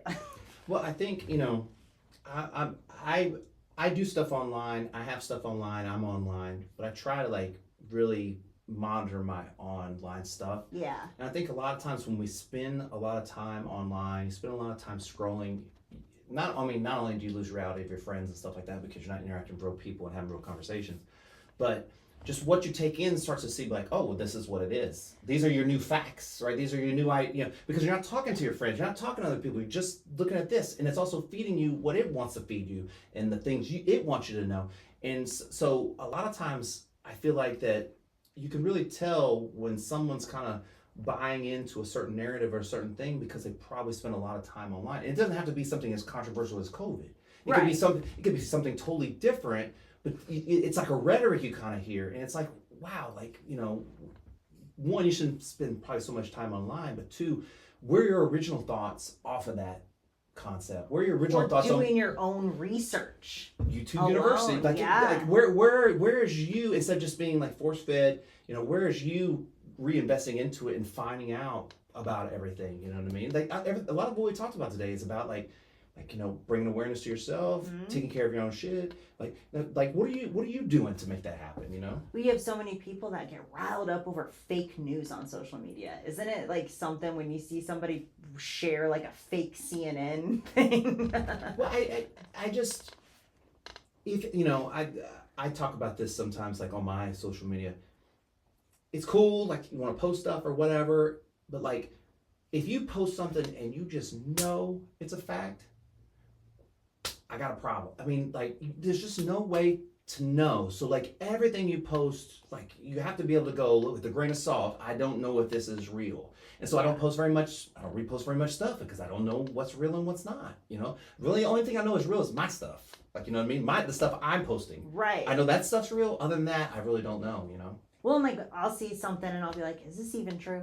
You know what I mean? Like, I think about it, like, because there's so much fake news out there. You'll see like a headline that's just there to trigger you, and then you read it and you're like, well, that doesn't sound right. That doesn't make sense. Yeah. But I don't think a lot of people take that like next step, because a lot of times we just like, we're totally happy just being fed what we're fed instead of like on my personal social media, I try to follow like a lot of different things, so that it just kind of spreads it wide and I see everything, you know what I mean? So I'm not just seeing like one thing. I'm trying, but like even then, it's pushing everything to me that it wants to push. Oh, it's gonna anyways. I mean, think about it just from being a male and having a social media. What does it push? So I told one of my clients this. You know how like when you go to like Instagram, it has like the search page.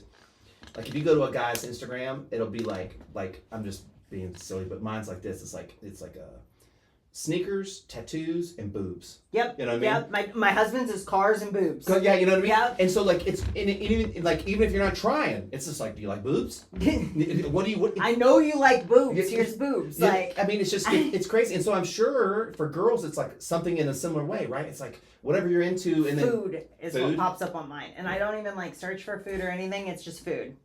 I don't know why.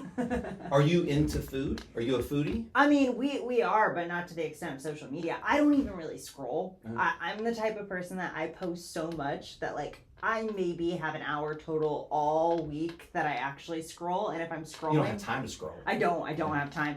And because I work 40 hours and then I do all this stuff, I also post 18 to 20 videos a day. Dang. On top of the podcast ones that get posted daily, which is like probably between 4 and 6 videos a day. So I have all this content going on. I don't have time to like scroll, but when I scroll, I'm just looking for funny videos. If you got a dog doing something stupid, like that's my kind of video. When I scroll, like, so I'm probably worse than you. Like I post and ghost, but then when I am scrolling, I'm basically scrolling just to like my friends' stuff. Like just to like support them, right? You know what I mean? I do that sometimes, just like scroll. TikTok has like the friends like tab. I'll click on it, scroll like 10 of them, like them. Okay, done. I did my deed for the day. Yeah, and because I know like as someone that's making something, I would love if people support me. Yeah. So like, what's the best way to do that? Support them, and hopefully, and it does. Like when you support others, they support you. Serving others. I try. It's just I'm just too busy to scroll sometimes. Well, it's just like doom. One of my clients calls it doom scrolling. Like doom scrolling. It's just constant intake. There's no output. Someone way smarter than me was like, if you're always, we are creative creatures. We're creative beings, right? We were put in this like giant earth to create things like buildings and whatever else. It's what we do. Oh, it's what we do, right? And if you're constantly consuming, and you never have any kind of output of anything, then what do you, there's nowhere for that to go. You're just consuming. And like, I look at social media kind of like junk food, right? It's like the junk food for your brain, right? You're right. So like, if you're going to eat a Snickers, just like eat a mini one. Like if you're going to doom scroll a little bit, you know what I mean? Limit yourself. Limit yourself, right? And like, to people like you probably keep a good diet, but you're same thing with you're keeping a good diet with your social media as well. You're like, hey, I don't doom scroll. I'll do a little bit, like my friends, post my shit, I'm out, Yeah, I'd rather just post and just not go on there. Like, I mean, I think I post so much that like I'm sick of looking at the app that I don't even want to open it. I post like a third of what you said, and like when you said that, I was like 18 posts. Wow. I was like, I barely get like 3 in a day, like 3 a day, and I don't even get on social media. You know what I mean? I kind of post my stuff for the podcast, and I'm out. So I think it said I did. Oh man, last week 70 just on TikTok shop videos. So like products and stuff. 73 videos just on that last week. That's crazy. Not including the other, 7 to 10 videos. You want to do a quick advertisement for your TikTok shop and explain to me what it is? I don't know what TikTok so, shop is. like, it's just what TikTok shop affiliates are is basically they they have the store, right? Like they have, it's kind of like an Amazon. Okay. There's all kinds of sellers on there and products and stuff, and you can make videos talking about the products, and then you basically you add the product to the video, and then if people click on the product from your video and buy it, you make commission. Wow. Yeah. I'm not making a lot from it, but like, You should that whole pile over there, except for the books, is all free stuff. So you should see my Facebook checks that I get. They're like $2.38. Oh yeah, I get some of those. I got one for like one of my videos went viral, and I got like $40 last Nice. month. So I was pretty happy about it. It was a really stupid video too. So this is the best part. Is like I just don't care. I just post it. Like I don't put a lot of effort. I just record, edit, post. And so 9 times out of 10, I don't delete something. I just do it. And this video was just me in an athletic dress with heels, and I was going to a networking event, and I had my Apple Watch on, okay, because I love this freaking thing. I don't care if I'm dressed nice or not. Other than going to like a gala or something, I'm not taking this off.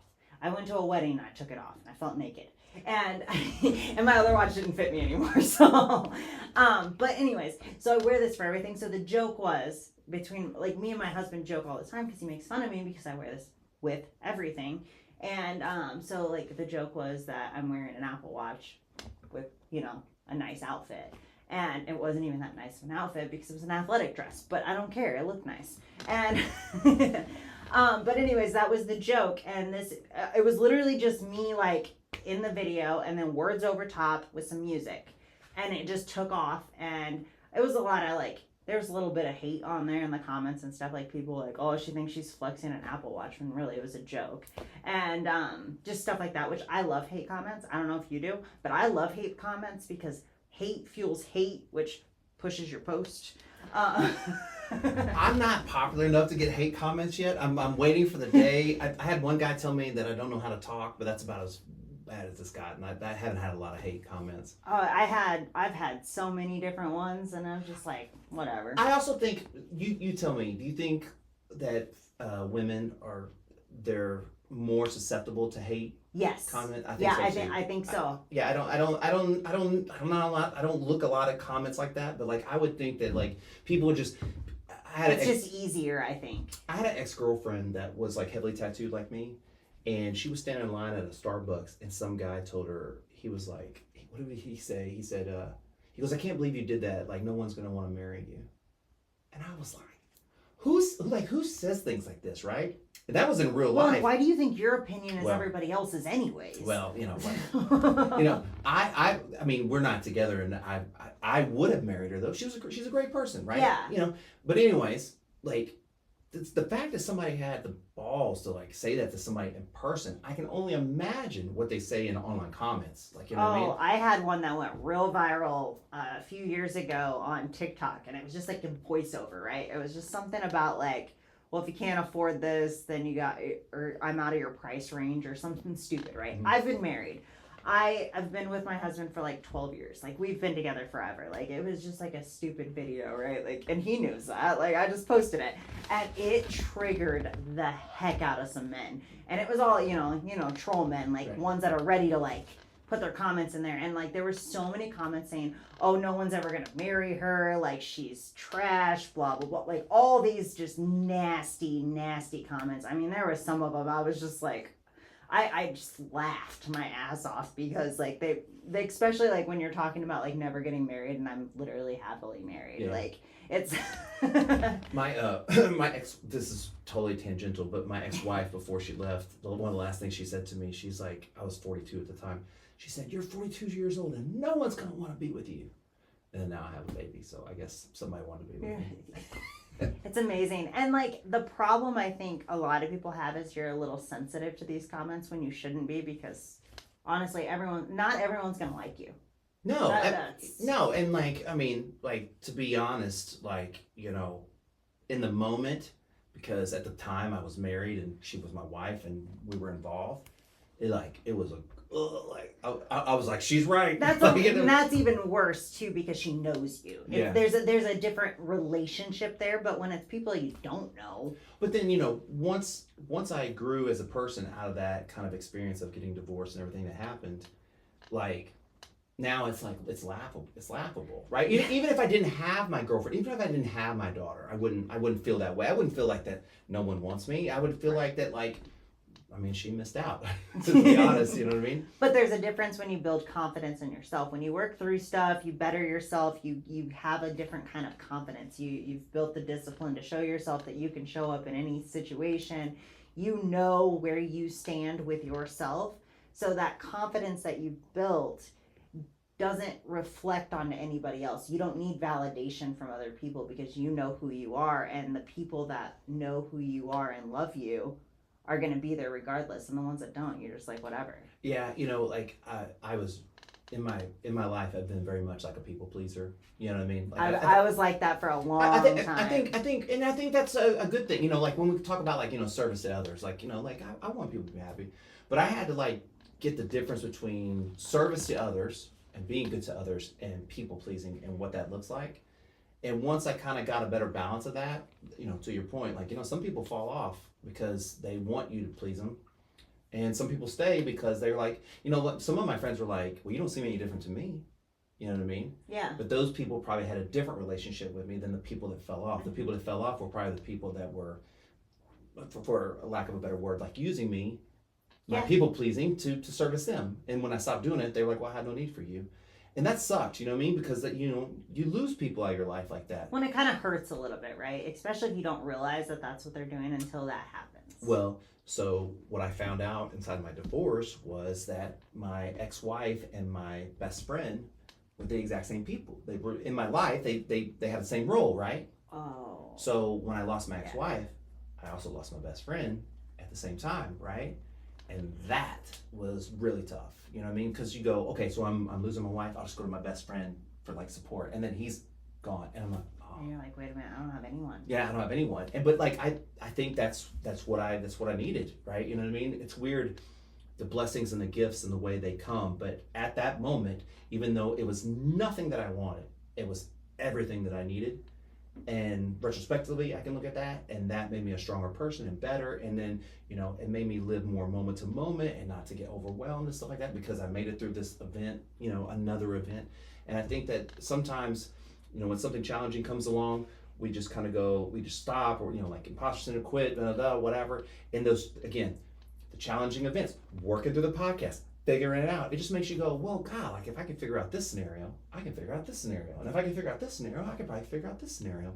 Like you build a strengthening a muscle of just like failing, being messy. Like you start to flex that muscle, and it becomes way more powerful than the end result, I think. I think some of the best things you can do is try something that scares the hell out of you. Yeah. I've always, when I was a kid, if you'd asked me what I wanted to do when I grew up, I wanted to be a stand-up comedian. That's all I wanted to do. And I've had a comedy coach before, but in this last couple of months, I reached out to him and I was like, hey, are you still teaching comedy? And he was like, yeah. And I said, you still doing classes? He, yeah. He lives 4 minutes from my house. And so I was like, I'm gonna do it. You know what I mean? And I remember when I did stand-up before, I did a couple shows and it's just nerve-wracking. I mean, like, the audience and the people and like the whole thing, right? Well, jokes are so subjective to the Sure. audience. But through the process of my growth, what I realized is like if I were to go on stage and like tell a joke and it's not funny, that doesn't mean it's not funny. It's just not funny that moment, that day. You know what I mean? It's that audience. Well, and it's a presentation thing too. Like some comedians work on a joke for a long period of time before they nail it. Right. And so, that process of, I don't know if there is anything else that you fail so much at, like in front of other people to get better, right? Like other than being like maybe a musician or like a performer. I think even comedy's worse. Well, because you're by yourself. You have nothing. It's just you don't even have an instrument, maybe. There's no music. There's nothing. There's nothing. And so, like I did it, but it didn't feel like I could do it. And like now and re-engaging it and writing material and stuff like that, I'm like, if I fail, who cares? So do you still do it? Yeah, well, so I just, there's a whole other thing that I'm kind of working on, but I just reconnected with him. I just went to my first set of classes and I just started writing material. And so I'm just going to go back and at the first of the year, I'm just going to take all the material I wrote and just go do open mics as many as I can. Just doing as many as I can. And maybe it gets like too heavy and too much, and maybe I give it a little bit of a break or something. But like I really feel like that it's different than it was before. Just because, like you said, like when you're not confident, if you haven't failed and persevered and you haven't built that confidence and flexed those muscles, then you just don't have anything that's going to tell you that you can do that. Yeah. And when you do other things that you suck at and you fail at and then you succeed and do all that stuff, you go, oh, okay, well, I can do things. Maybe I'm not great at them. And maybe there's a point where I go, well, I can't play the piano, but maybe not. Maybe I can do stand-up. So we're gonna find out for sure. So you're just kind of getting back into it? Yeah, it's just like, it's more of something I just wanted to do for fun. And there's just kind of part of me that's like, it's undone. Does that make sense? Yeah. Like when I did it the first time, it was at a coffee shop, it's not like it's nothing big, and like it was a lot of people that we knew, and my jokes weren't very funny, and I hadn't worked on it very long. And I really want to put a concerted effort into it. And if I get that far and I'm just like I'm not interested, then I'll just let it go. Yeah. But like I really think I don't know, back to okay, well I don't drink anymore, right? So what do I do with my Saturday nights? My daughter goes to bed at like 9 o'clock, and then you're just kind of like hang out with your spouse. And I was like, well, maybe some of these nights I could go, I could go do stand up and and put that energy somewhere else. Like put it into something other than like binging something or being on my phone. Put it in another place I could just put energy into. Oh, I get it. I keep my schedule pretty full. When it comes to like the comedy stuff, you got a bit? You got a bit you can do? Well, I could, but okay. So yeah, you got a big comedy fan over here. I'm working on. I'm working on this character is what I'm working on. Okay. And it's this small town football coach, and he kind of goes on stage and he kind of doesn't know why he doesn't know why he's here, but he just has stuff to vent about. And one of the things that I vent about is that my girlfriend washes our plastic silverware, and I'm like, we have washable silverware. It's called silverware. We don't want to wash the plastic cutlery, and so there's a whole joke just built off. Like it's like would a monkey like eat a banana and then wash the peel and like save it? No, you know what I mean? Like, where else do we do this? And it drives me insane. It drives me insane that there's plastic cutlery in our sink when we have like, and I'm always like, why did you save this? She's like, we can use it again. I go, but we have that already. It's called silverware. Like, why, That is a funny thing, actually. Yeah. And so there's a whole bit on it that I've been working on, stuff like that, and I had to do this football coach with it. Yeah, so. It's funny how things come back around, right? Like you did this before, and now you're back to it, and like I feel like life sometimes pulls you and you don't even realize it to the thing you're supposed to be doing. And I don't know if it's necessarily what you're supposed to be doing, but like I've had that happen with me with personal training and like it started with personal training, right, and turned into health and fitness coaching, and now it's evolved to where I try to help busy individuals like myself where you have no time fit health and fitness in. Right. And that's kind of like where it ended up. But like I've stopped and started, got discouraged because people don't do the things they tell you you're going to do. So then I stop and then I start. And like it just, somehow I just keep getting suctioned back to it. And I feel like life does that in funny ways. I think, in this particular subject, it really felt like it was something that was undone. And I wasn't really looking for it. But the more like self-exploration I did by myself, and the more I like worked on myself, the more well, who are you really and what are you really into? Like, well, I'm really into sneakers. Like, I really like sneakers, right? And so like, who am I? And I'm someone that likes comedy, and I'm someone that likes making people laugh, and I'm someone that had this goal a long time ago to do this, and I didn't do it because of these reasons, but those reasons aren't there anymore. So like, what's kind of stopping you, right? And I feel like not only is it like great for me, but again, like I'm lucky that I have this little person that I'm trying to set this really great example for. So if she sees me trying things and failing, if she sees me, being messy or whatever I'm doing to get to the places, then she understands like that's part of the work and that's how I do it. You know what I mean? And I don't know. It just, she can say that her dad's a TV star and a comedian. How about that? Well, I always go how do I word it? I say, do you think you have a good daddy or whatever? She goes, I have the best daddy. And I'm like, great. She doesn't know any better. So, but yeah, I really, my parents, when I told them I wanted to be a stand-up comedian, or if I told them I wanted to do something crazy like that, they were like, you got to get a real job. You know what I mean? And so then... Yeah, you never thought, like, it's weird when you grow up in that kind of environment. I did too, where they don't think out of the box. They think everything's, like, so far-fetched. Like, California is just insane. My mom's a teacher. My dad's a farmer. Like, these are just, Mine worked in factories. Regular jobs, right? Yeah. And so there's no... I didn't know a comedian growing up. My parents didn't know a comedian growing up. You're like, and so... Whenever I got into the job of like personal training, me and my parents had to have like a come to Jesus talk about like what I'm doing with my life and stuff like that. And I don't want, not that my mom and dad did anything wrong. They were totally protecting me. Like, they were totally being good parents. I just want her to know that she can do anything she wants to, but if you want to do these out of the box things, they require a lot more work than the in-the-box things. The in-the-box things, most of the work's done for you. Go to school, show up, become a lawyer. Go to school, show up, become a doctor. If you want to be a musician, you're going to have to work a lot for free. You have to practice a lot on your own. You have to do shows. You have to do this. You're going to have to put a lot of work in that might not show up right in the very beginning, but in the long run, it'll be worth it. I just want you to know that that's an option. And it's a possibility. It's a possibility. Just it's out there. Yeah, because it wasn't a possibility for me, I mean, it was, but you didn't see that because of the environment that you were in. Like, well, it's just so, it's such a shallow, like, I call it this, like, endless, like, pit that, like, just kind of, it's sinkhole that everyone's just kind of in and they can't see outside of it. Like, that's where I'm from. Yeah.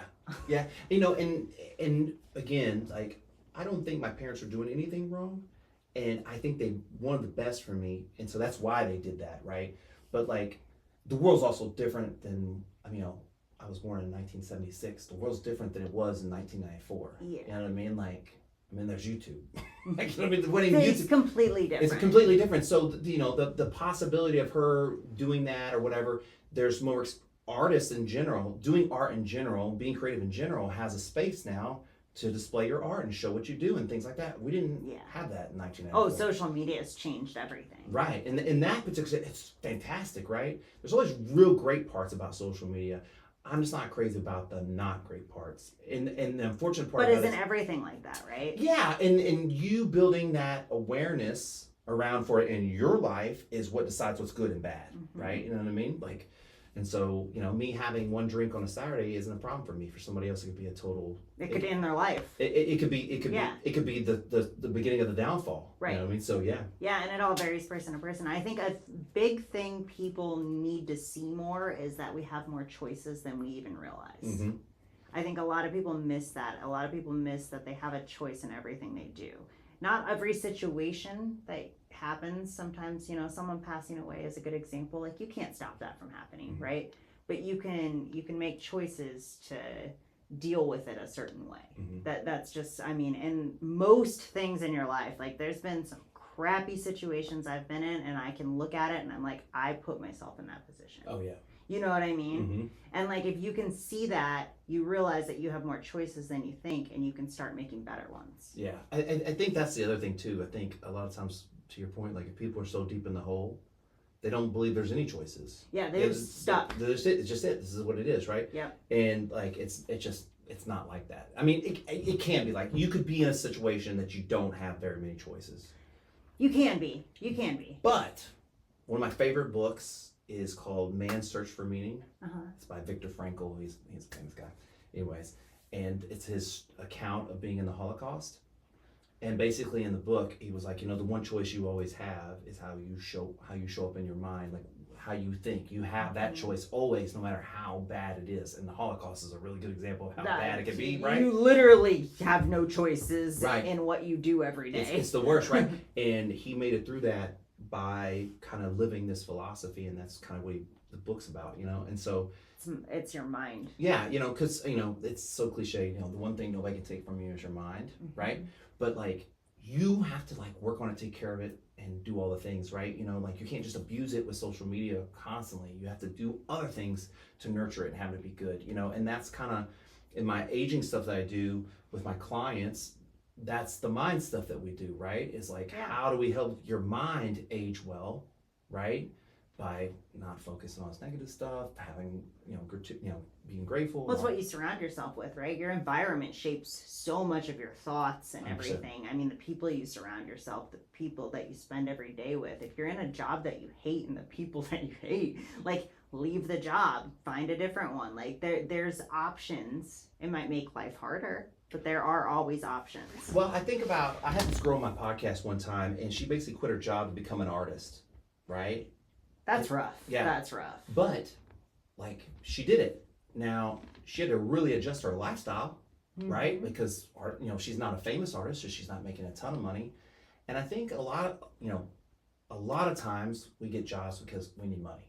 Mm-hmm. That's the whole reason most people work, right? Right. And, like, back in the day, like a long time ago, there was like Picasso, like, and he was just like an artist running around, or there was like a guy that he just shoot horses or whatever else. And these guys probably did this jobs because they were either like their family did that, or they were interested in it, or that's what they wanted. They felt like they should always shoot horses or whatever it was. Well, most of them weren't even famous until after. Right.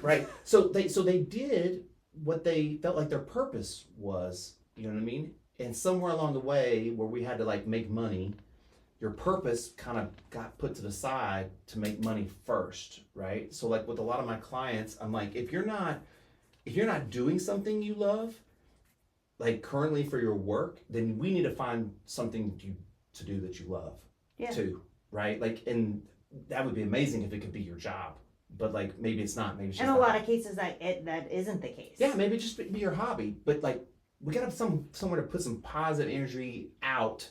Instead of like all this, like especially if you don't like your job, you don't like your coworkers, all that stuff. We gotta find somewhere to let some of that go and put it into something good. But I think a lot of people don't do that, No, and people don't want to do the extra work. And that requires extra work. It gives you more energy, surprisingly enough. Like if you have purpose outside of just going to work, going to bed, going to work, going to bed. Like if you have something that you're excited about after work, you wouldn't believe how much more energy you're going to have just from that little bit of like hope and that little bit of work and that little bit of thing that you enjoy every day. You made me think of like, some of what gives me purpose is my daughter. But sometimes people put all of that into their kids and that's really toxic. Right. And so like, when I think about that, it's like, oh yeah, like my daughter's definitely part of my purpose, but like, taking care of my clients is part of my purpose. And like putting out the podcast weirdly is now part of like my purpose of like who I am. Yeah. And so like all those things don't involve any social media. They don't involve any like the stuff I'm taking in is just to make me better for the things that are most important to me. You know what I mean? Yeah. And like I've seen it where there's people that put everything into their kids to the point where they literally have nothing outside of life, and then their kids grow up. So you have a small window. You have a small window, because as soon as they hit about 12, 13, heading into those teen years, especially when they hit like that 15, 16, they have friends that can drive, they're gone. Yeah. They're gone at that point. You have a very, very short window where like that can be your whole world. I'm lucky that I have the flexibility of my job that I can take my daughter to school some, right? And I never pass up an opportunity to take her to school, and I never pass an opportunity to pick her up from school. And I always look at it as like, I don't have to, I get to. I get to spend time with her. I get to pick her up from school and stuff like that. And this has been some of the most best bonding times we have. Like, she loves music, so we listen to music and we sing songs, and and it's amazing, and it's time I spend with her. And I really think that,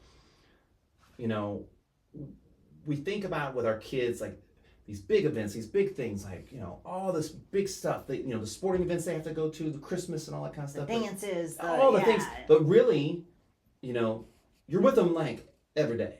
Yeah. It's the day to day. And well, so, and like, that's not even like the whole day. Like they're at school a big chunk of the day. You're at work, so you have a very small window too. Yeah, like when she's in school, I only see her from like basically like 5 p.m. to 9 when she goes to bed for those 4 hours. Yeah. You know what I mean? And the mornings are so quick. Yeah, and a lot of times I'm working and my girlfriend's taking care of her, so like I don't get to see her in the morning. And so like, I just really want to invest in it now because I am older and I have friends that have older kids. I know these things, right? I know that she's going to be like, peace out, Dad. Peace out, Mom. I want to go do this. We were all teenagers. Yeah. We knew how we felt. And so like, I want to put that time in now because, because she does mean so much to me. And it does motivate me to like. This is going to be the rare time that you're going to be the whole world. Oh, yeah.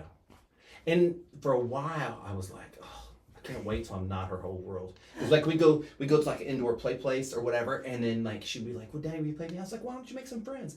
No, I want to play with you. And I'm like, oh, make some friends. Like that's an even smaller window right there yeah. too, because as soon as they get about like 5, 6 into school, then it starts to change a little bit when they start making friends. Oh, like right now, like so I tell people that we go to McDonald's every Saturday. You're like, you're a horrible parent. You take your kid to McDonald's every Saturday.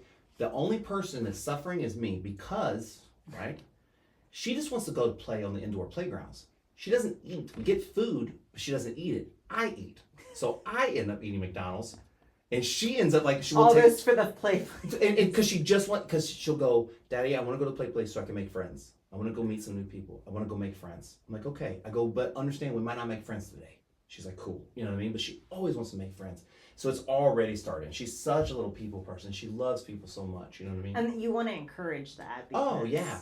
Like she has no problem like going up to people and talking. I was so like shy and wouldn't talk to anyone. Her mom will talk to anybody too.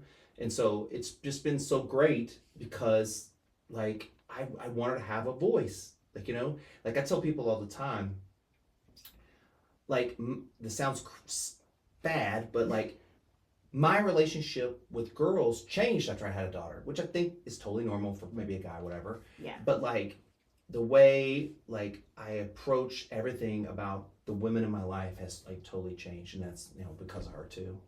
Like it's a different type of love that you didn't realize. Well, and just like your kids are, I forgot what book this is in, but your kids are a chain and everyone else is a string. Meaning that everyone else can be cut out of your life, but your kids are to you forever. Like, like you decided to do this. And so I take that like super seriously. I want to try to make sure we have a good relationship, at least on my end, as much as I can. And I think it's really like, it takes a lot more work for like dads than moms. Moms, there's kind of already a connection. Well, she's like, I'm learning on the fly. Yeah. Like the other day she came to me and she was like, she goes, Daddy, my vagina's red. Oh gosh. And I was like, I don't know what to do. I can only imagine being a girl dad too. Yeah. Like, I was like, I go, okay, well, let me take a look. And I go, yeah, it's red. And I go, let's go wake up mommy. Like I was like, I don't know what to do with that. I don't know. Like I just don't know, And so like You know? It's more of an instinct with moms. Like, it's just something that comes natural. Well, You're the nurturer. You take care of those things, right? And she just, I mean, and she just kind of knows, and especially when it comes to like girl stuff. And so it's just me and her like learning all together. You know what I mean? And that's been really great. I very much am grateful to have this relationship over maybe having a son. Because if I were to have a son, I would do the thing that all dads do. I would try to make him like me. And so the fact that we don't, and I don't want her to be like me, you know what I mean? It's so much better. You're like, please be like mommy. No, I'm just like, even if I had a son, I would know this. I want them to be themselves. Yeah. You know what I mean? I see so many people and kids that are impacted by the relationships of their parents and things like that, and how they don't get through stuff and never get past stuff. And I just want to try to make sure that I know that I'm not going to do everything great. But like, am I just aware and conscious and present enough to try to do the best I can? So if I do make a mistake, it does get messy, then I can just like, you know, I can just go, hey, sorry, let's reset. I'm still here for you. She trusts that. She knows me well enough. That would be great. Well, nobody's perfect, right? We're all going to make mistakes, and especially in parenting. Well, I mean, she calls me out all the time, like on stuff. You know what I mean? Like, she's super aware and super present, and like, and I kind of appreciate it in a weird way. You know what I mean? So like, well, it's an accountability thing. It's no different than working a job and getting criticism, like constructive criticism back, right? It's a good thing. Right. Like, tell me how I can be better. Exactly. Yeah, absolutely. I feel like we should have that more just all around in life. Well, I mean, you know, I think I even maybe said it, like, I'm always asking for feedback. Yeah. Like, you know what I mean? And like, and people give me the worst feedback, right? You know, they'll be like, you probably shouldn't wear sunglasses. I'm like, well, what if I told you that these were prescription and my eyes are sensitive to light? Would that make a difference? And then you got light right in your face. Right? Would that like, make a difference? Right? You know, and so like, that's not the kind of feedback I'm looking for, but like, you know, people give that feedback, so I'm like, okay, you know what I mean? Like, well, there's a lot of people that don't know what kind of feedback. Like, if you're asking for feedback and then they're like, well, I guess I know, like, I don't know what to tell you because I'm not sure what you can improve on. Right. You know, not everyone's educated enough to give good feedback. And I'm always cool with that. It's just, you know, it's one of those things where like, I'm at a place where I want to grow and be better. And when you get to a place where you're going to grow and be better, you stop really, for me, I stopped looking at everything as necessarily criticism or that like other people are right or what they're saying, I have to change it. It's just their opinion. Maybe they say something really cool I've never thought of, and maybe I can take that. Or maybe they say something that like totally insults me that I go, well, they don't really know what I'm doing, or maybe they don't understand. Or if it insults me, I go, why is that insult? Why am I getting all work? Maybe I should process that. Maybe why is that triggering me? Like, maybe there's something I need to work on. You know, I try to take all of it in a grain of salt, but then sometimes you get stuff like, don't wear sunglasses. And that's the stuff you gotta kind of just obviously I didn't listen. You know what I mean? Yeah, you shouldn't take anything personal. It's just constructive feedback. Like, it's just, hey, this can help you. Right. Yeah, for sure. I did it to my boss the other day. I was like, oh, I think we could fix this at work. Like, I don't mind giving it, and I don't mind taking it. You know what I mean? Like, it doesn't matter who it is. I treat everyone the same, though. But I think your point, you know, my daughter's really open to opinions and stuff, right? She wants to know, right? Yeah. And then I guess, you know, we become an adult and we protect our ego with our opinions and things like that, and then we don't do that. So to your point, like, you know, well, it also depends on how you're treated too, right? Like, so if you express yourself and you were like hated on as a child, sure, that can affect it too. Or like, I grew up feeling like I couldn't express myself, so it took me a lot of work to get to the point where I am now, where I can take it and I can give it because of how I grew up. Yeah, and I would say mine's pretty similar too. Like, the same thing, you know, like I wasn't allowed to really make decisions, and so, you know, it really kind of impacted me in a way I just didn't know. Yeah, and you have to work through that stuff as an adult, because now we've morphed into this person that's worried so much about other people's opinions and our own like voice in our head too, like just kind of constantly critiquing yourself. Mm-hmm. And I feel like it only gets worse and amplified with like social media. Right? Oh yeah, because now you're scrolling and you're seeing these perfect highlight reels, sure, right? Yeah. Like these edited videos that were made specifically for social media. You have no idea the fight that happened behind the scenes, sure, on the way into this video, you know? Well, you said something earlier, and I don't know, maybe, I don't know if you feel this way or not. Do you feel like sometimes if you edit a video too good, it's almost like it loses its, like, you know, Feels fake. yeah, the one you said, you're like, I just kind of threw it up there, and it was like one of my biggest videos, right? Like the ones I watch, like, you know, you see the person turn the camera off, you know, like they're not perfect, and almost if it's perfect, it's like, it almost, maybe it gets seen, but like not liked or something. I don't know. It's kind of wild. It doesn't stand out to somebody. I feel like the little messy parts are like what like makes it feel real, and then somebody pulls it. 100%. Like, and you know, the perfectionist part of me that wants to do really good work wants to make really nice videos, and it's hard for me to let go of the idea that maybe it needs to be a little messy. Maybe they need to see what I'm doing. That's not always kosher, you know what I mean? Oh, we were just talking about me filming with my phone. No, I mean, fantastic though, yeah. And it's surprising too, because like your iPhone gets a great image now. Oh yeah. So, like while I'm on this like little tour, like I have a little camera that I use. It's like a little zoom camera that I use, but I also like use my phone a lot. You know what I mean? Yeah. Because it's on me, so it's a great tool. You know what I mean? It's almost more of a pain to set up a camera. Yeah. Like, it's just so easy to just pull my phone out. Yeah, and just set it up. Yeah. Like, I do another podcast now. I don't know. You might have seen a clip or two on my socials. But, like, I joined another podcast that has 4 people. And, like, we all set up our phones and go live on the counter. Like, just... Some of my favorite podcasts I've ever listened to, there was this lady, she's a therapist. And she just took her iPhone and just set it in the kitchen in the middle of her friends while they were having a conversation. The conversation was fascinating. You could hear it was clear. I mean, you could tell it was an iPhone in the kitchen. Yeah. But I didn't care because I just wanted to hear what they had to say. You know what I mean? It was interesting conversation. It's interesting conversation. Absolutely. Yeah. So like it's, you know, content is great. You know what I mean? And having good content is great. And sometimes, you know, the audio matters and doesn't matter. Yeah, it depends on what it is too, right? Yeah, true, yeah. I think, so like my husband's into cars and stuff. He doesn't want to see a crappy video of somebody driving by with a cell phone, right? Like he wants to see like the cool, like, like actual photography, drones, all that kind of stuff. And the sound's got to be good. But like, for the most part, for your average person who's scrolling, I'm going to get a bigger kick out of a dog that fell off the counter than, you know what I mean? The video being awesome, right? Yeah, like, I'd rather see a dog just slide right off of this. I had my dog actually up here one time. She knocked down everything. I have a video of that. And, like, it's just funnier, you know, than I don't care if it's perfect production. Yeah, for sure. Clearly, I called this messy on purpose. Yes, for sure. We've been going for a hot minute, huh? It's almost 3. Oh, wow. Yeah. God. You got another one to go to, too, don't you? Well, I have one that I'm recording tonight, and then there was this guy that I was kind of messaging with that lives here, but he wouldn't message me back, and right before I got here, he messaged me back, and so I was like, well, maybe if we can work something out, maybe I can swing over. I don't know where he lives. But you know, it's like the valley's not that big. Well, you know, but coming over here, I was like, you know, I don't know what time to leave, and then I showed up so early, and I was like, I felt so bad because I was like so early. Oh yeah, it's not a big deal. You know, but I mean, but like it's one of those things like, you know, when you're not from somewhere, you have no idea what traffic's like. Well, and then Ubers, you just never know. That could add 20 minutes just waiting on one. For sure, and then you know.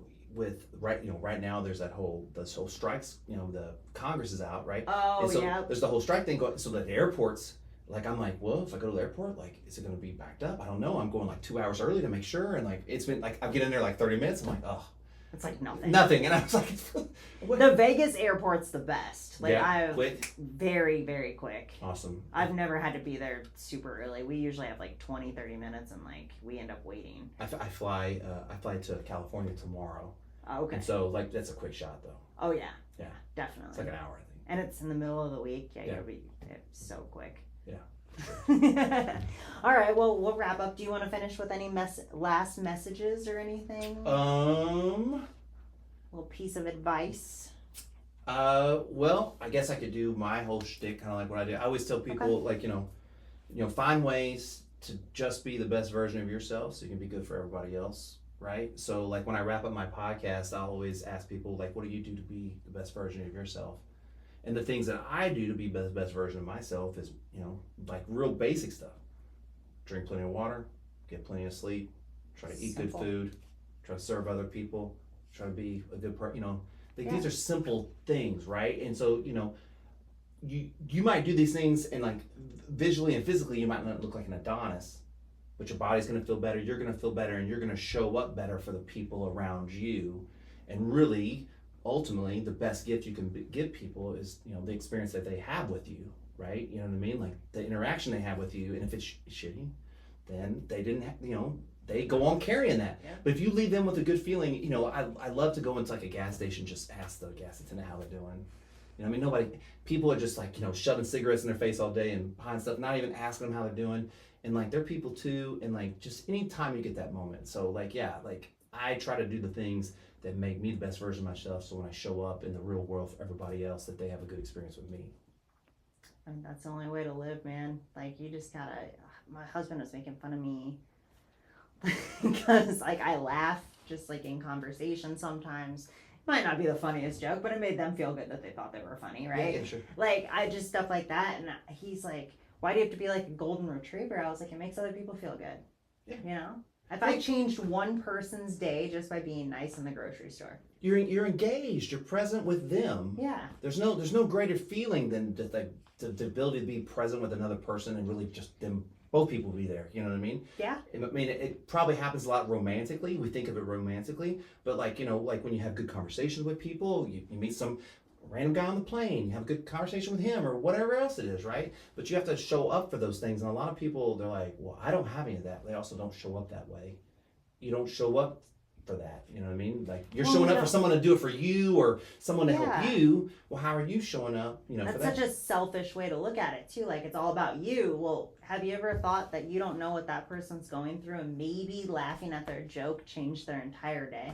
Well, I just think that like to show engagement with another, I mean, like, it's like, you know, like there's nothing, like you've seen it, like little kids be like, mommy, look at this, look at this, look at this, look at this. And they just want you just to like, look at the picture I made. Yeah. That's all they want.